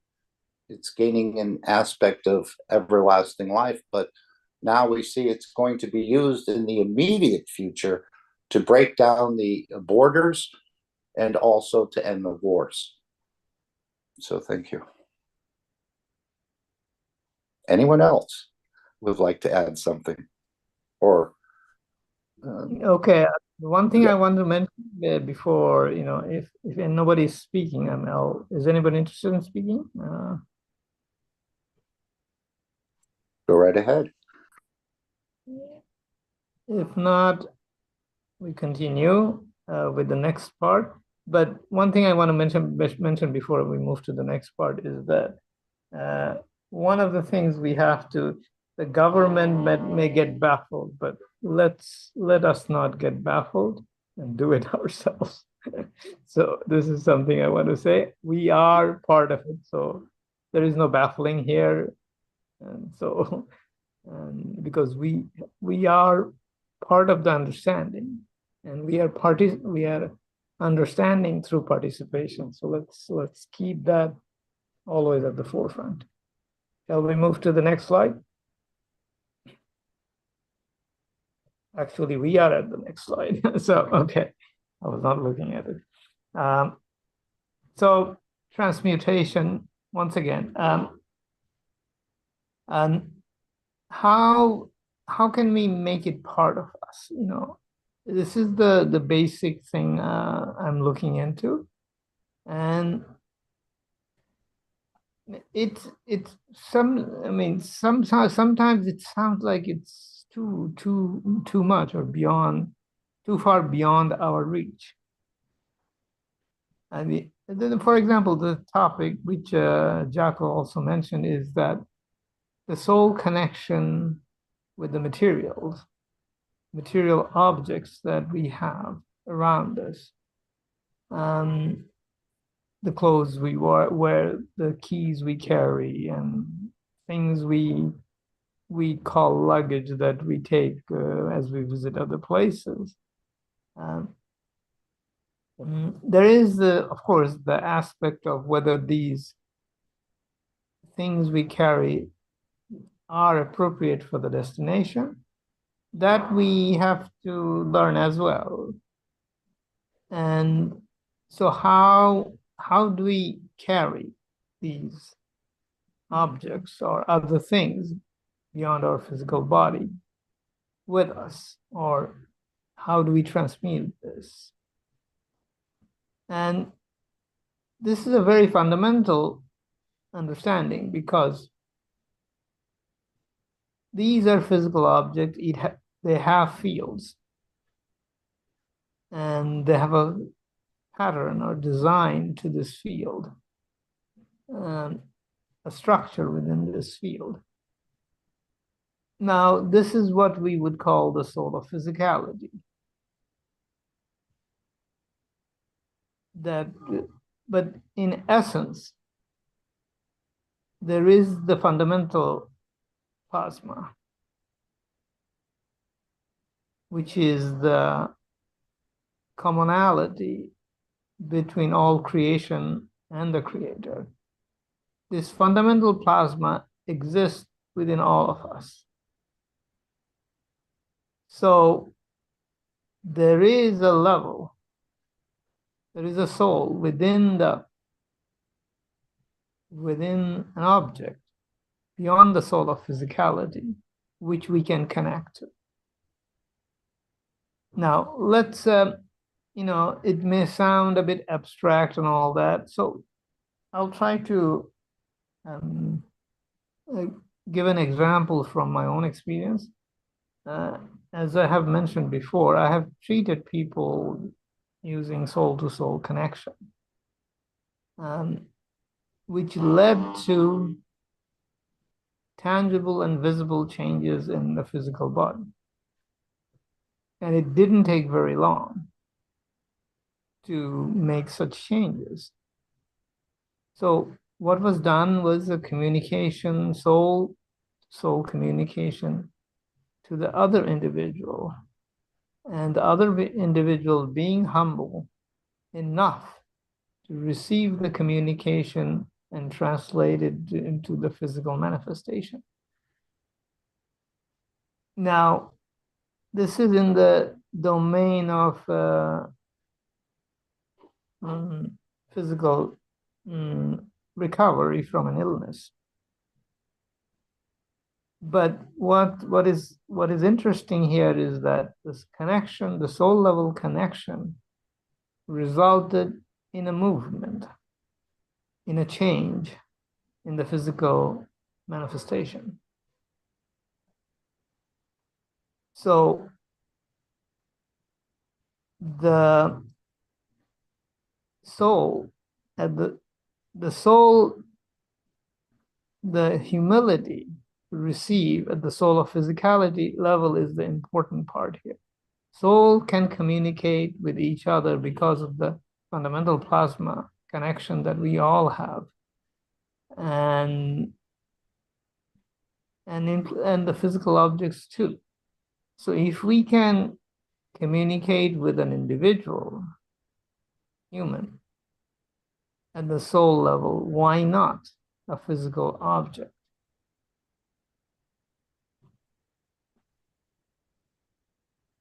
You know, in the material world, we all have our interests. Guys often have interest in cars. So I'll give an example from my own life. I bought a car when I was a student. It was a cheap Honda. And I kept it, I mean, throughout my, when I was in the United States, throughout my, about 30 years until I left the United States. I bought other cars, fancier cars, but that was still one of my favorite things. I used to work on it, and you know, I had a connection at a physical level. And interestingly, that car never let me down. And 30 years later, I drove from Los Angeles to Texas, which is about 2,000 kilometers or 1,400 miles. So it's a long distance travel without any problem. So, I mean, and I now knew the car intimately. I also changed, used plasma technology on it and all that. But I have a deep connection with this car, irrespective of whatever else happened in my life. And, I was thinking about this teaching on, connecting with a soul of physical objects. And I was thinking, what can I connect that I liked a lot in the past? And I could connect with the soul of this car. And it was a very fascinating thing. It was, and I think that it would be an interesting experiment for this car to be transmuted to where I am. Although I sold it, but for a temporary purpose, maybe it's a fun thing to do. But the connection is still there. And it's very interesting that I could do it. And so it is possible, just like connecting with the soul of a living being. Fundamentally, yes, I adjusted the nuts and bolts of various things as I was fixing the car, maintaining the car during its lifetime. But I don't think of the car as its nuts and bolts or engine or anything, but I think of it as a complete entity. And this feeling of this car being a complete entity, that's something that so if it's a complete entity with all its parts and everything, just like our body, it can be transmuted. I only have to have the faith to connect with it. And it's not that the soul level is not able, because I could feel it that my soul level has the connection. But the interesting thing is that soul of physicality is in doubt. And interestingly, since there's a field match between soul of physicality and soul of man, there is a, what do you call it, a repulsion effect from the soul of physicality that I can sense. It has diminished considerably as I'm practicing, but it's still there. And today, as I was thinking about the car, I could sense it. It's almost like, there is a switch, the emotion that I felt at the soul level. There was like, it kind of recedes and the soul of physicality comes in the foreground. It's a very interesting phenomenon. I talked about it earlier, but in this context, it came to me. And it was just like, it happens very fast. And I could see, I mean, I talked about the speed.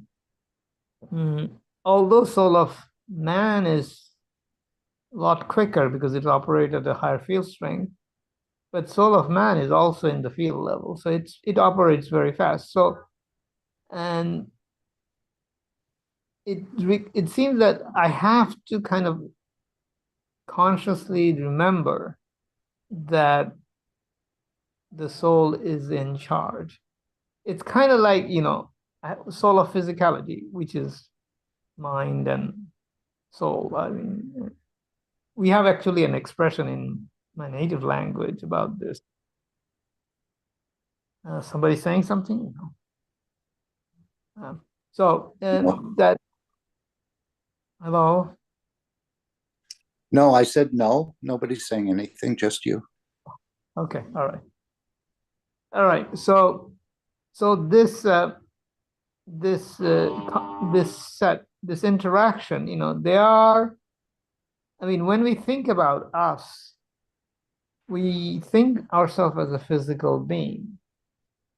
Since we are not accustomed to feeling soul being in charge, or soul is having this enormous capacity, has to be in charge in many instances. Sometimes it peeks its head on things like that unconsciously in our life, but making it a constant part of our existence is the part that we have to get into, so that the position of soul of man is what we relate to.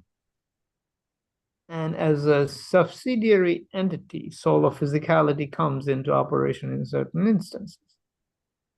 And this is a switch of thinking, which I'm noticing is that it takes a bit of effort on my part. Some may have this ability already, but it takes a conscious effort in, let's say, attenuating the field of, or lowering the field of the soul of physicality, and bringing the field of soul of man in the conscious awareness. This is a very interesting thing, so that, they find their rightful position with respect to each other in all the functions. So this is a practice that I'm going through, and let's see how it goes. But this is what I have identified. Others may have other suggestions.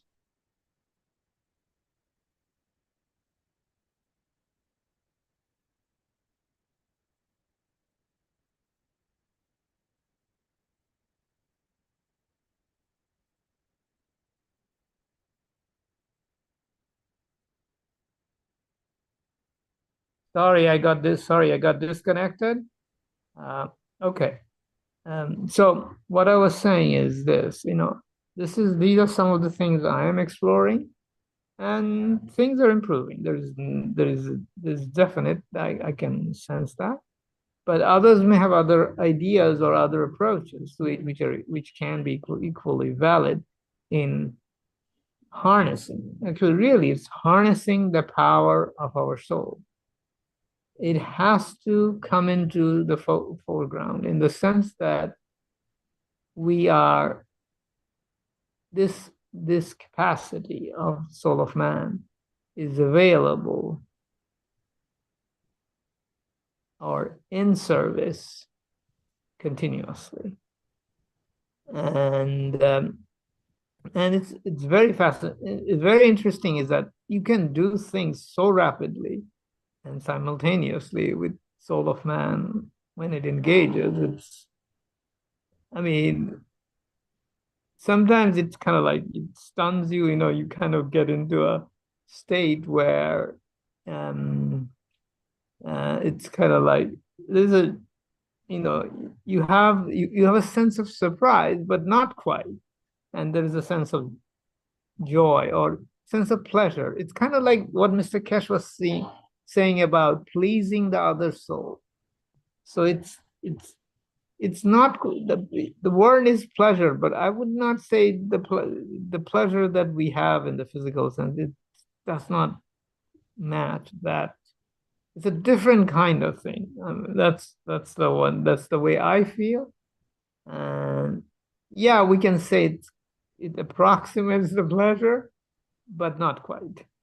It's a deep sense of, what do you call it, gratification. Maybe I'm using a different word, but it doesn't make it any easier or any precise. But it's there.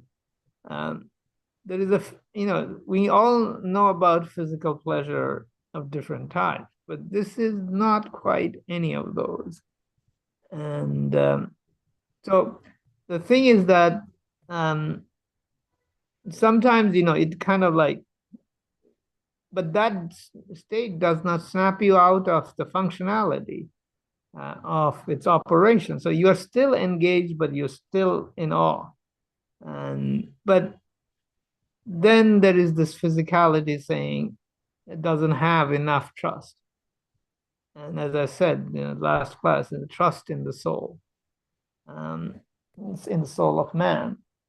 So this is something I feel we have to, at least the way I feel it, it's this trust and this pleasure in one's own soul has to be there sufficiently, and it automatically then translates into trust in soul of another being, another object. It doesn't matter. But as they say, work starts at home. So I think, the way I'm feeling it is that my first task is to get myself straightened out up to a point. It doesn't have to be all the way, but up to a point where the functionality of the soul becomes the main factor. It's kind of like knowing, know thyself. What does know thyself mean? It's a phrase that we have all heard. It's knowing the soul, and knowing the soul means making the soul part of us. To us, it's a foreign thing right now. Almost. We don't identify ourselves with soul. At least I am beginning to see it a little bit. But when we think about what we identify ourselves with, it's our physical being, our soul of physicality. And its emotion and all the things we feel with it. But the other feelings and the other capacities and sensations are new. And in spite of all being so fascinating and so powerful, the trust is not quite there. Nevertheless, it's getting there, and I would appreciate anybody's help in, taking all of us in that direction where we trust our soul and the soul of all other beings and objects around us in this universe. Thank you very much. Any other comments, suggestions, I have a comment and suggestion. Thank you, Mashfaq. I think that's an excellent segue into the next part of our program here with the, well, I can show it, the needs and wishes from the community, which ties in with our Q&A question here from Ike. And I think it needs further explanation, and it's something that we can focus on for a few minutes here to go into more depth in, as Mashfaq has brought forward. And the question from Ike is a question for the council. Can you explain further this quote by Mr. Keshe? I want to be pleased by pleasing you to move. And that quote is from, he was talking about moving an object and not just pushing your own energy to make that object move, but to actually encourage the object to be happy to move, essentially. It would please you if it could be pleased to move. So Ike's question is, isn't that conditional? As I recall, the soul will only deliver when it's for the benefit of all. So let me just rehash the question again here so that we have an understanding. Question for the council: could you explain further this quote from Mr. Keshe? I want to be pleased by pleasing you to move. And he says, Ike says, isn't that conditional? As I recall, the soul will only deliver when it's for the benefit of all. And then Jacko has one answer here in the Q&A. Says, dear Ike, it's about serving to please to receive even more than you give in the end. It has to do with if the soul and the soul of physicality come in line, the physicality has to follow. So in a way, we set the environment to make the movement able to fulfill. Now, something else I'd like to tie into this was the EC Constitution that we just read here, we just had presented. And in page 10, that was part of the invitation that was read. We can see here, I think you can see here if I share properly, yes. The last paragraph on page 10, which is take back the power of the souls to govern all living beings here on earth. Power is not lying on any leaders or entities for the purpose of controlling or domination of others, but comes from within us to love and to give peace, love, bliss, and freedom to others. So relaying that back to the situation with Ike and this idea of moving an object, if we are to give that object our love and grant it its freedom and to be in peace and bliss and love, and that it would be fine if it would show its freedom and love by movement, some movement that would indicate to us that that message was received, let's say.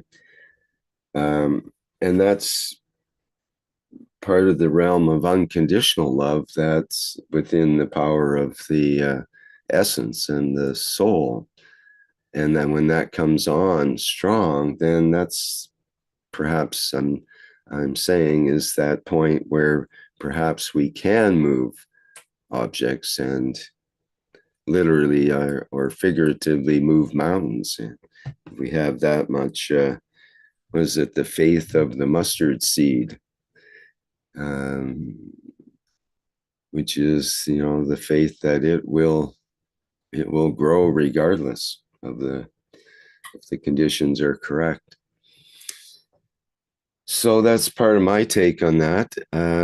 As a segue into our next part of the program here, but I'd like to hear some other comments by members of the council about this idea. Is it conditional to sort of impose our will on this object that was just sitting there happy where it is, perhaps?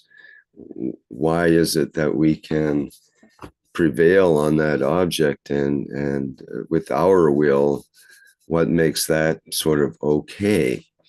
Maybe in some conditions it's not okay. Other conditions under that umbrella of unconditional love, perhaps it is okay. So I'd like to hear others' opinion on that.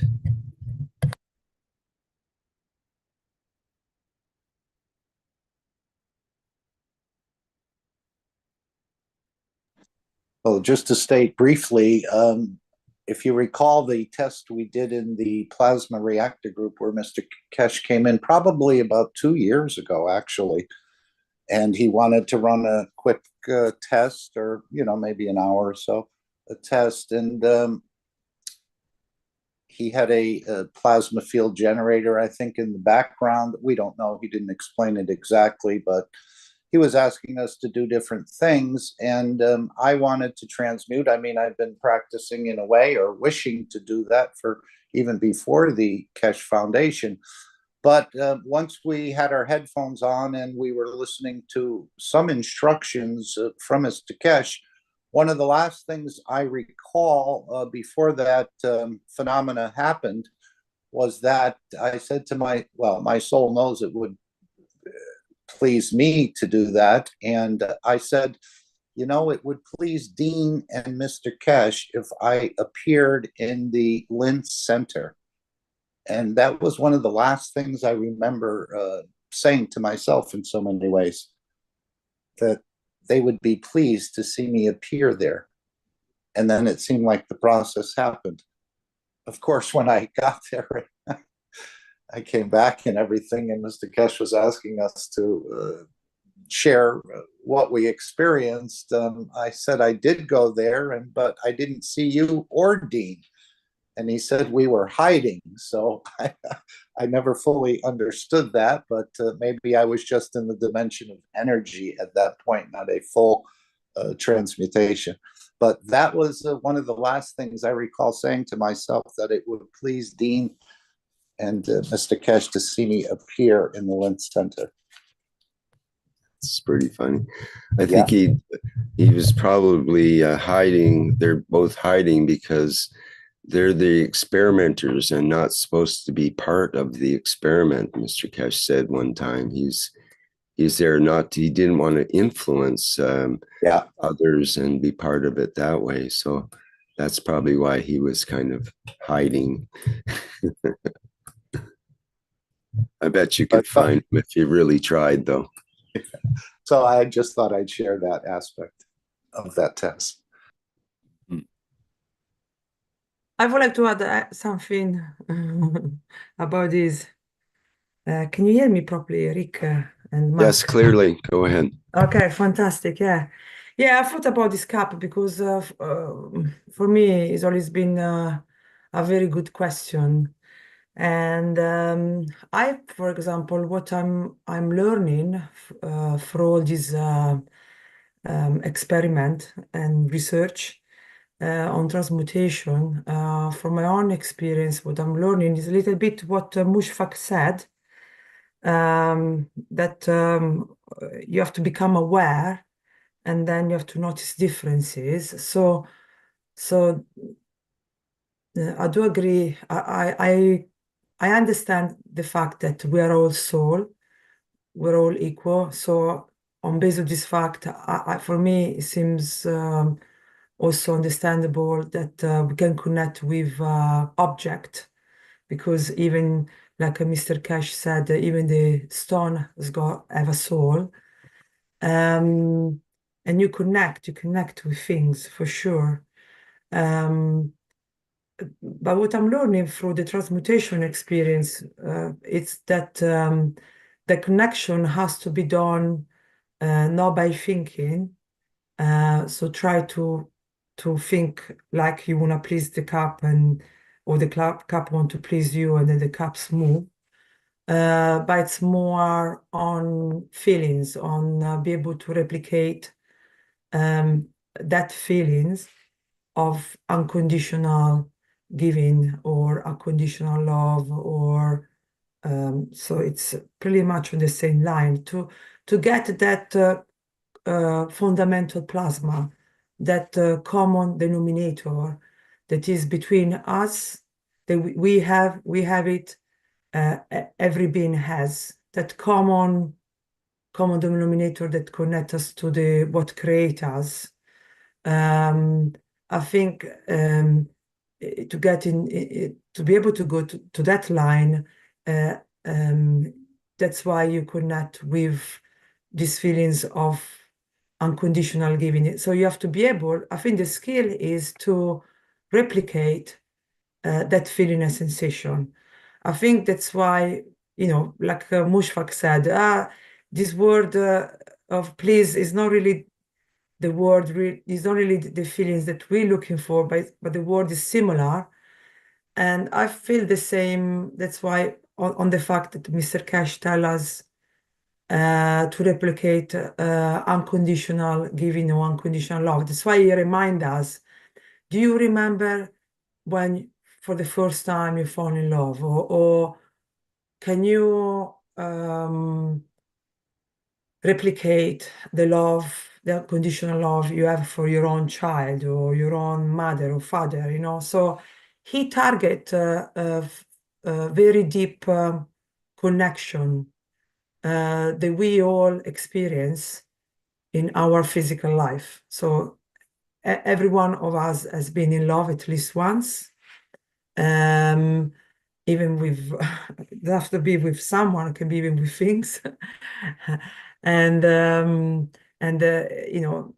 lot of people has children or have parents, to be able to replicate that feelings of that inner power that we have, that inner, I think, feelings of unconditional giving that we all have, we all felt. I think it's something similar on that line. So to connect with the cup on this line, on something that it's very deep and unique, that we have this common denominator. So that's why in my last workshop, the last workshop of Mr. Keshe, I thought, oh wow, I never thought that. But to me, the cup, the things of the cup or moving the cup, for me, after the last workshop, I felt like I went one step further to the answer. Like I'm not there, but one step closer. Where I think he gave us the tip to be able to like, it's not like you look the cup and you try to please the cup, or to make understand to the cup that you are pleased if the cup move. I think so that is imposing, like this person said, but it's more, to me, it's like to replicate that joy on happiness, or that feelings that Mushfaq was talking about, or try to replicate this unconditional giving that also Mr. Keshe talked about. And when you get that type of quality of feeling, so it's just to be able to to reach that quality of feelings that you tap into, and you can connect with the cup, you can connect with your grandma, you can connect with I don't know, with the key you got in your pockets. I think the exercise is to make that connection. that take us to that common denominators. And then from there, you can transmute, you can move the cup, you can, change the color of your eyes, It's similar on what Sanya, he said. On Sanya, on the last Congress, he talked in this way. So I try to say what I remember. That he said, now we're going into the next step. So before, up to now, we're nano-material, and we teach how to make the guns. But now we're going into the next step, into the energy system. And these new energy systems, so this new transmutation exercise, this new headphone system we working on is the next step, where we tap into this energy, sorry,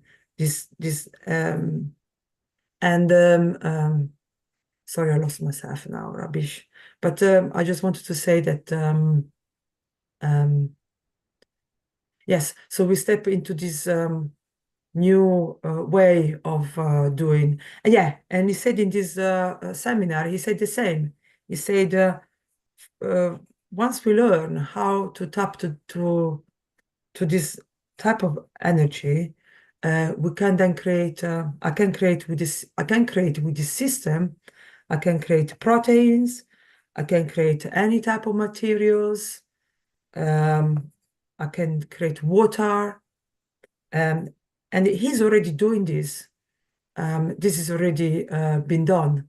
And that's why, like Mark said in the last seminar, it was mind-blowing for some of the scientists, because they couldn't understand how it can be possible. When Mr. Keshe showed how can he make the energy of the cold, how can he make the gas, how can facilitate transmutation. So this, I think, is the cap. The cap is to be able to replicate that feelings. I think Mr. Keshe wants us to push us to be able to practice this replication of those fields. And you can do it by imagine unconditional love, replicating the unconditional love you felt in your life, or if you're good at it, to replicate this, I said, being pleased or to be moved. Anyway, it's on that line. I just want to add one more thing.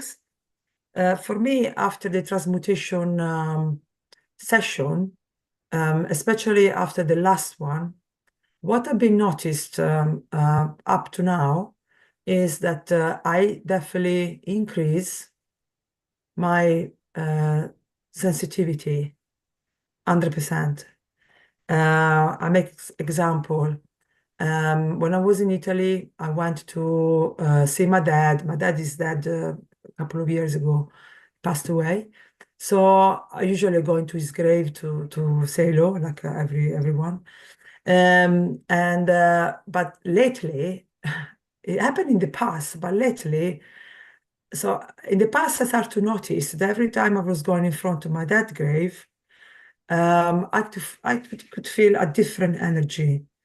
So I start to become aware of differences. So if I'm going in front of any other graves, I would not feel anything. But when I go in front of my dad's grave, I feel a different in energies. Now, over the year, especially lately, I went not long ago, this energy is so intense that now is no doubt for me. I know for fact that I definitely, how you said, every time I'm going in front of my dad's grave, I have interaction with this energy, and this energy is so lovely, so nice, so healing, and I know it's my dad, So now it's clear. So I know I did a step further by the time was passing by, because now I not just can clearly I know is interacting with my energy here, and now I know that it's my dad, no? And lately, my last time I went to the grave of my dad, it went something even further. So I see an improvement even there, no? Where this time I not just felt this very lately, every time I was going there, it was like going to a healing machine, because I could feel all my body interacting with this energy, and I could feel this healing going through, through my body, and I felt like healed. So I know it was energy was good for me. But this last time I went there, and something extra happened. Like this time I felt in the middle of my head this like something opening, like expansion of energy from my skull. And then I for the first time I felt this open up of this energy from my heart. And then I really felt this clear interaction between my heart and my skull, and also interacting with the energy that was coming from my dad. So suddenly I become aware also of these three different type of energy interacting on each other's. And then what I felt after I left my grave, the grave of my dad, I could replicate what happened in front of the grave of my dad. I could replicate the same feeling and sensation. So I'm understanding that by doing this transmutation exercise, I'm understanding that definitely something in me become more aware of this energy that we're talking about. Can be the central energy of the body, the soul of the man, or the energy of plants, energy of stones, energy of things. I become more sensitive of the energy. And now that I'm more sensitive, I can recognize it in a more clear way. And then I can now start to feel the different type of energy, just about. So I can see that this is all process of learning, where first step you become aware that something is there, and then once you become aware, you notice more and more differences, and then I suppose as we practice, we will be able to differentiate what is what and replicate in a much easier way. And I suppose after that, we'll be able to control them better. And after that, I think we'll be able to do more things with it. So I can see that for me, this transmutation exercise, they grow in something inside me that I recognize, I become aware, and then I will be able to replicate and control. So I think this is what it's all about. I don't know if anyone wants to add something on this. I just want to share this. I hope it was helpful.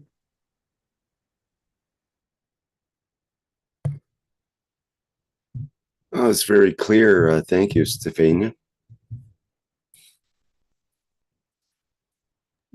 I would like to add a little bit, not much of it, but the pleasure part that it's a conditional statement as it is written, but if you take the time out of it, because souls are connected, as Stefania was saying, at the fundamental plasma level.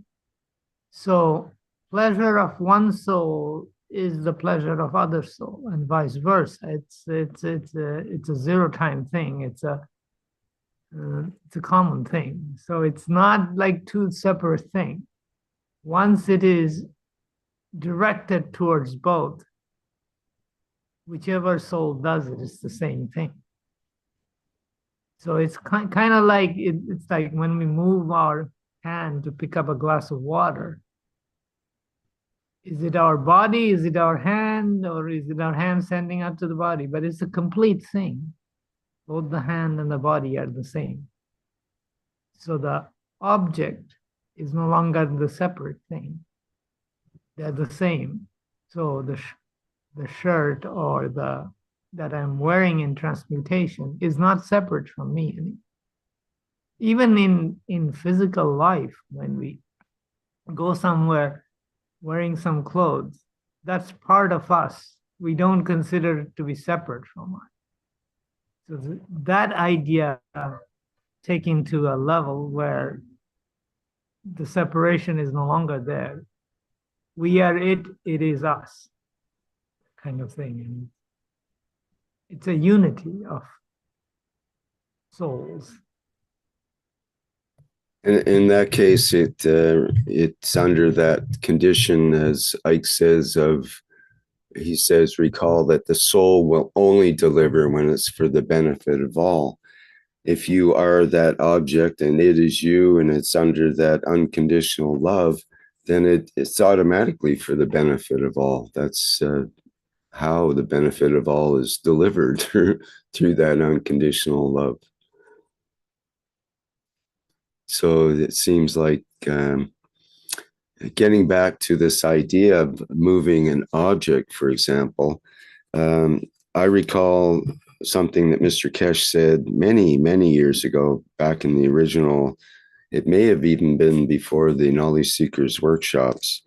There was an interview with Mr. Keshe, and this was way before he was talking about the soul and other interactions like that. It was mostly about the physicality reactor. That's why I started the Keshe Plasma Reactor group, to study his patent and work with these plasma reactors in a vacuum condition and so on. So it was, I believe, an Italian interview, and there's a video of it somewhere. I don't have a copy handy. But he was talking about his reactor and these, vacuum chambers that he puts together and so carefully. And then he has to open them up periodically and change some things and put it back together and reset the reactor maybe many times a day. And he says, every time I do this, I say a prayer. And I thought to myself, wow, that's amazing. That's really cool that he says a prayer before starting his reactor. And then Mr. Keshe says, my prayer is, I hope that you're going to, well, first of all, I got to set this up a little better. He says, I see the entities inside these reactors when they are going. There's entities in there. His prayer is, I hope that you are going to these entities. I hope that you are going to have as much fun with this today as I am. And so he's giving the wish to the entities within this reactor that they will have enjoyment, joy, fun with this experiment as he brings them to life, essentially, and allows the light to shine. And literally, this is what's happening inside the reactor. These entities light up and create light, create power, create lift, create all the things we need in our lives. And so that is under, even though it's, some might say, well, you're manipulating your environment, and that's, not good to do or something like that. But it's under this umbrella for the benefit of all. That's the reason he's doing his experiments. It's not for his personal gain. It's for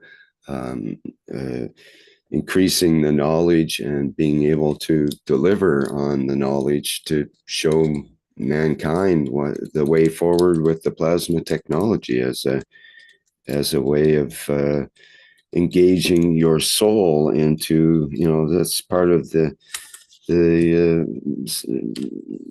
soul meets the science, and science meets the soul in this technology. So I thought that was interesting, that his little prayer, I hope that you're going to enjoy this as much as I am. And if we all applied that to everything we did with their interactions with both matter level things, what we think are matter level, which all have a soul, even the stone, as has been said. But certainly with their interactions with others, it would be a much more pleasing world, I would say. But if you think, Rick, if you think the feeling and sensation are the result of the interaction between, for example, different soul, or the soul of the body with soul of physical with soul of the man. So if you have, so the moment you recall joy and happiness, assume that the joy and happiness is also means balance of the fields. Because if you remember, is also when we feel unhappy, when we feel something force or something is not there, he means also that the soul are not in balance, no? So if we know that we have to create that balance between fields, or we have to create that balance between soul to be able to transmute, for example. That's why we're looking for that common line, even in the graphic. Then you know that when you recall joy, when you recall unconditional giving, unconditional love, that is the result of the balance of the fields of the souls. You can see in that way too, you know. So you can if A make B, B make A, something like that. I don't know if you understand what I'm trying to say. Yeah, I think the unconditional love is just the natural emotion, well, the natural force that you work with when working with your soul, basically your essence. And that's present during those interactions. And if it's not present, then you're not interacting with your soul, likely. You're involved with the soul, the physicality, which can be on a whole different trip. Yeah, but what I'm saying is, you said now, no, that this man, before to make the prayer, we say, I hope you have a good time as I am. So this hoping to enjoy, hoping that they're having the enjoyment, no, a funny time. So that it's a feelings. That feelings is a result of the interaction of two fields. So to be able to have joy means those fields are in balance. So that's why you recall the feelings of joy. You can see in this way too. I don't know if you understood what I'm trying to say. But in terms of Mr. Keshe blessing the reactor with his prayer, he's not recalling the joy, he's giving the joy. I think that's different than recalling. Recalling is in your memory, and you kind of, well, you do recall your emotion in a way. But I think repeat the phrase he said. Which phrase he said, if you can repeat. The one for in Ike's question, or the one in for the reactor prayer? What the reactor prayer? What he's saying? The way I recall it is, I don't think he said, I wish for you to have, I think he said, you may have said, my wish for you is that you will have as much fun with this as I'm going to have. As before he starts the reactor, he's talking to the entities within the reactor that I hope that you're going to have as much fun with this as I am, basically, is the short way to put it. I think that's exactly what he said. But I think here he's matching the fields by saying that. He's matching the fields. So, because you can have control on you, no? You can control what you do, but you cannot have control on what other people do. So he hope they have as much as fun as he has, you know, as I. So I know I'm gonna have fun. I'm gonna have a really great fun, And I hope you're gonna have the same fun I'm gonna have, because I'm gonna have a lots of fun, you know. So I think that it's a way to balance the fields, because he will have a lot of fun, and so he hope they will have the same. So Yeah. yes, yeah. So it is for the benefit of all. You're Yeah. with that wish for the benefit of all, which is the important part, I think. Yeah. I would like to add something here. An experiment that I did a few years back when I was experimenting with not eating, early stages of it. So I wanted to eat a date, the fruit, and I went to eat. Then I said, no, I'm not going to eat. I just said to the date, I will exchange with you what I need, and you take from me what you need. And immediately my interest in having a date went away, and I was happy, and I wasn't hungry enough. I mean, I didn't want to taste the date anymore. It was a very easy thing to do, but it was so quick, and I was like stunned by it. So, and anyone can test this.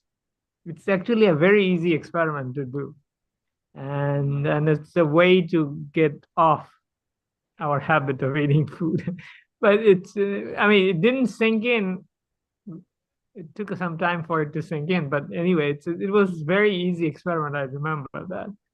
And but anyway, I think this is it. Stefania is talking about this balanced field. So this was an example of balanced field. It goes both ways, and it's simultaneous in a way.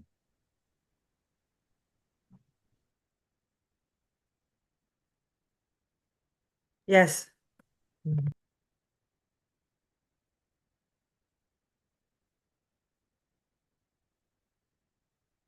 Well, perhaps we can move to our next section here if there's no... Rick, is Dean here? Can I say a couple? Oh, okay, cool. Absolutely. Thank you, Dean. So thank you, all of you. Wonderful conversation and much beautiful knowledge being shared and enlightenment for many of us, I think. So I wrote a few things down as this communication was going on, and I sort of thought to myself, so when we're present, you become one in the moment with all. The communication in your environment is Magrav. And Magrav, as we know, is magnetical and gravitational.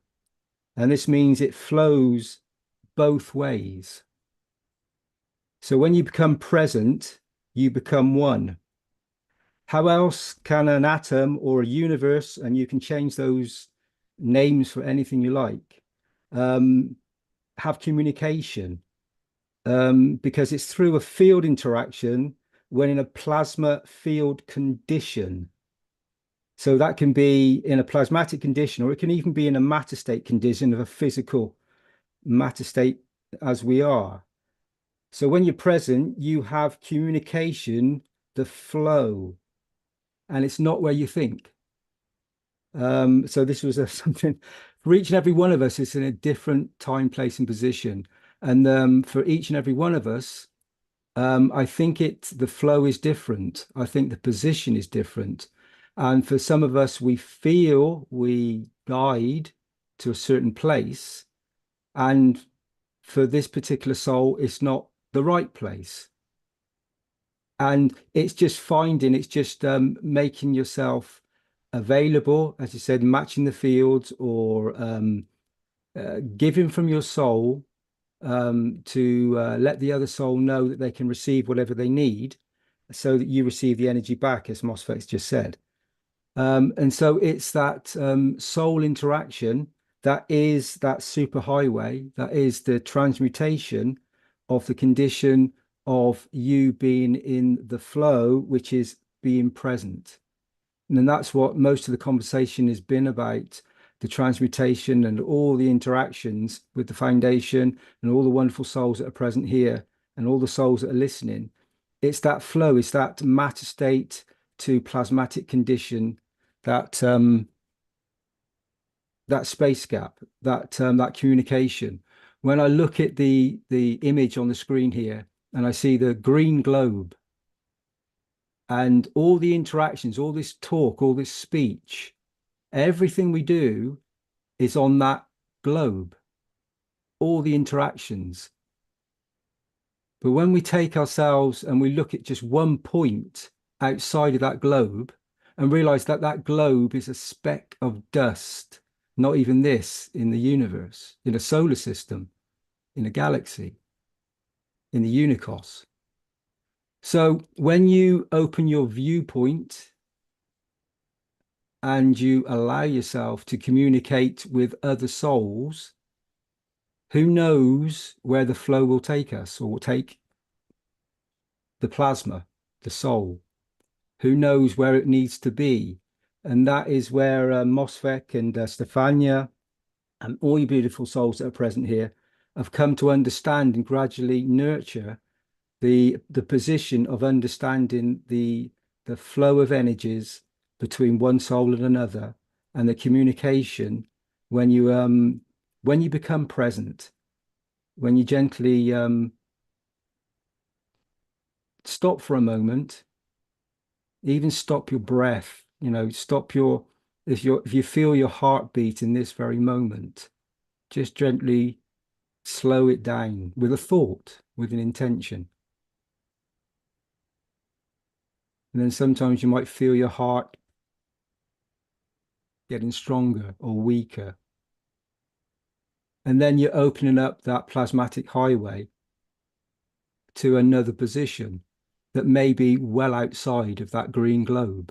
That blue man that is holding the very essence of what we know as creation, as humanity, is but just a mere point, a mere speck. And the soul being unlimited and connected when we allow to everything. And I think that's another point, is when we open the communication up both ways, then we open not just to the physicality and the emotional state of the man, but we also open up to the energies of whatever it could be, a stone, or it could be another being in another dimension, but in the right way. The beauty of the creation is to sense and feel and give unconditionally, so you receive the energy to move, and that can only be done if it's in a state of unconditional love and guidance and beauty, sharing and giving. It's never done by force, as Mr. Keshe said many times. Nothing in the universe is by burning. So it's never done by force. It's a magnetic gravitational field interaction. It's either pulling or receiving. So it's either giving or receiving. It's either pushing or pulling. And there's many ways to speak about this, but it's down to each and every soul to allow themselves to be present in the moment, to transmute their condition of their very essence, whether it's you want to pick up an apple or you want to pick up a communication, another soul interaction with another soul across the other side of the universes. It's really just a communication that is open to each and every one of us to establish that connection. And once the connection is established, you create that superhighway, then you have that energy flow. It's always there for you to tap into once more. And it's then your choice, the emotion or not. And this is the thing with, we have very many emotions on planet Earth. Within the universe, we're told that the emotion is the key to creating this energy flow. So for many, they don't have that emotional attachment. And this detachment of the emotion, then in the moment when you can actually achieve maybe this condition, then you open up and you become at one in the flow with all. And in that moment, you will have the ability to move any matter state or any emotion or any plasmatic condition. And I think some of you beautiful, wonderful souls are getting very, very close to the transmutation point, wherever that needs to be for you. So thank you, Rick. Thank you for listening, and I'll leave it there. Thanks. Thank you.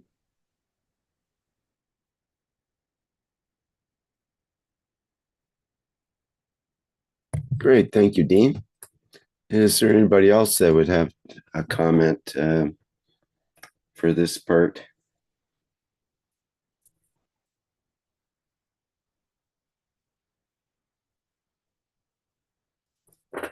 Okay, I suggest we move to our next position, which has been partly covered by our previous conversation, I think, as far as answering Ike's question is a need and wish from the community. But perhaps we can look at other needs and wishes as well.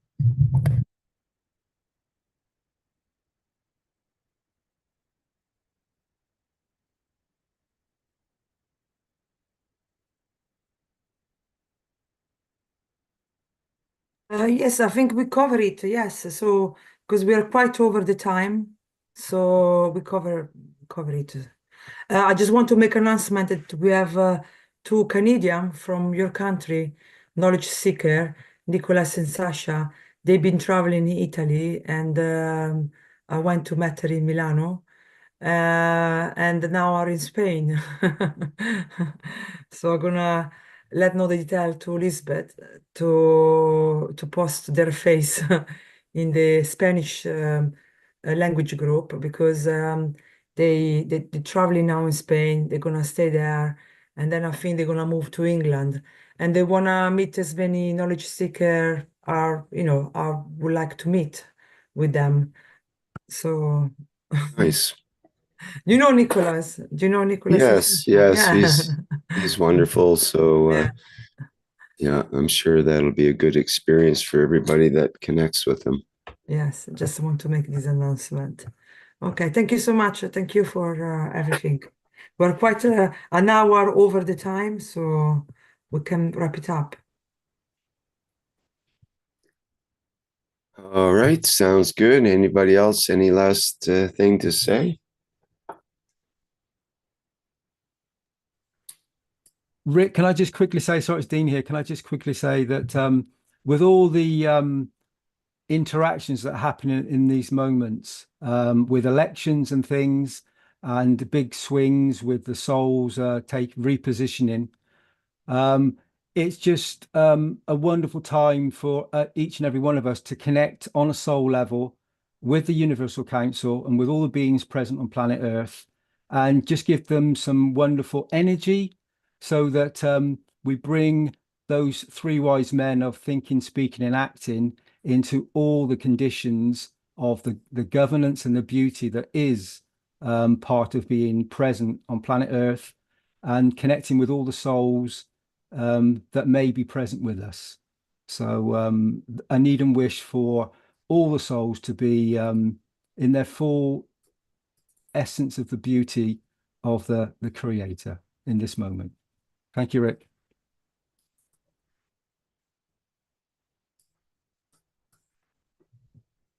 Here we happen to have an image that just came in recently from Mark of the three wise men that you just mentioned. So I thought I would pop it in here.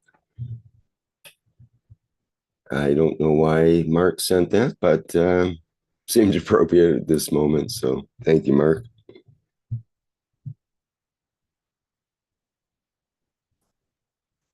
I think, Rick, when the message is delivered in the right way, the souls know. And this picture, I mean, brings forth many different theological thoughts to many souls, I would imagine.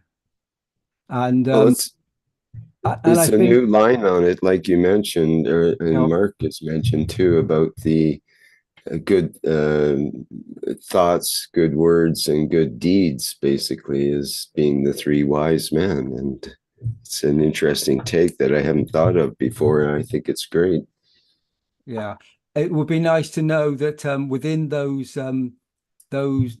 gifts that they're presenting, that those those words and those intentions were embodied not only within the physical objects, but within the heart and soul and mind interactions of the spectrum of energies of a human being present, delivering a correct message that Mr. Keshe has brought forward when he mentioned these words.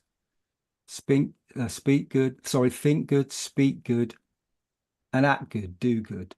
And if we all do those three things in this moment, then we find that we have a very, very wonderful experience. Thank you, Rick. Right on, Dean. Thank you.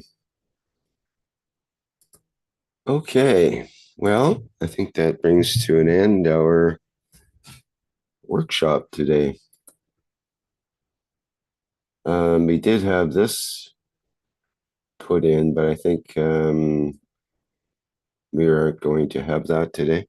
I spoke about this. I talked a little bit about I supposed to talk about the Sanya, but I talk about it when Mushfaq was talking about transmutation.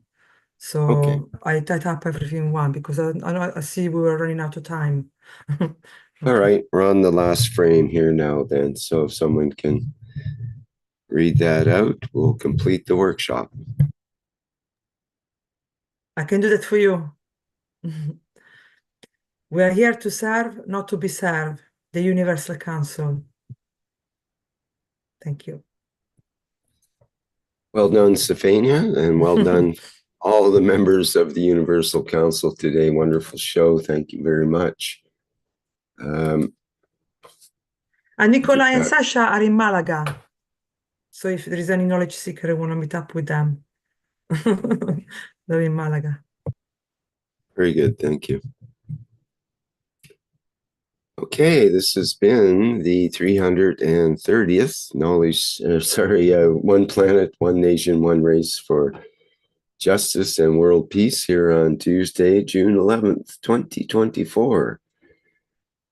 Our next public teaching workshop will be the Keshe Plasma Reactor Group, and that starts Wednesday, June 12th at 7 a.m. Central European Summer Time, which is the same as 10 p.m.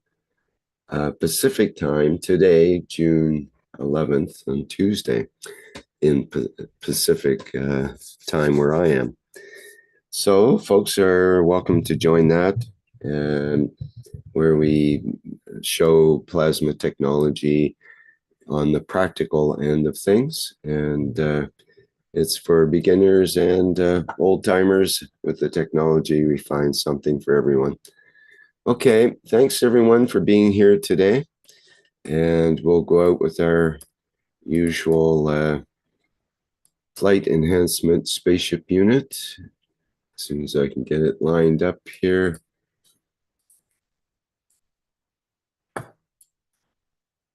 Goodbye, and thank you everyone for attending today's workshop.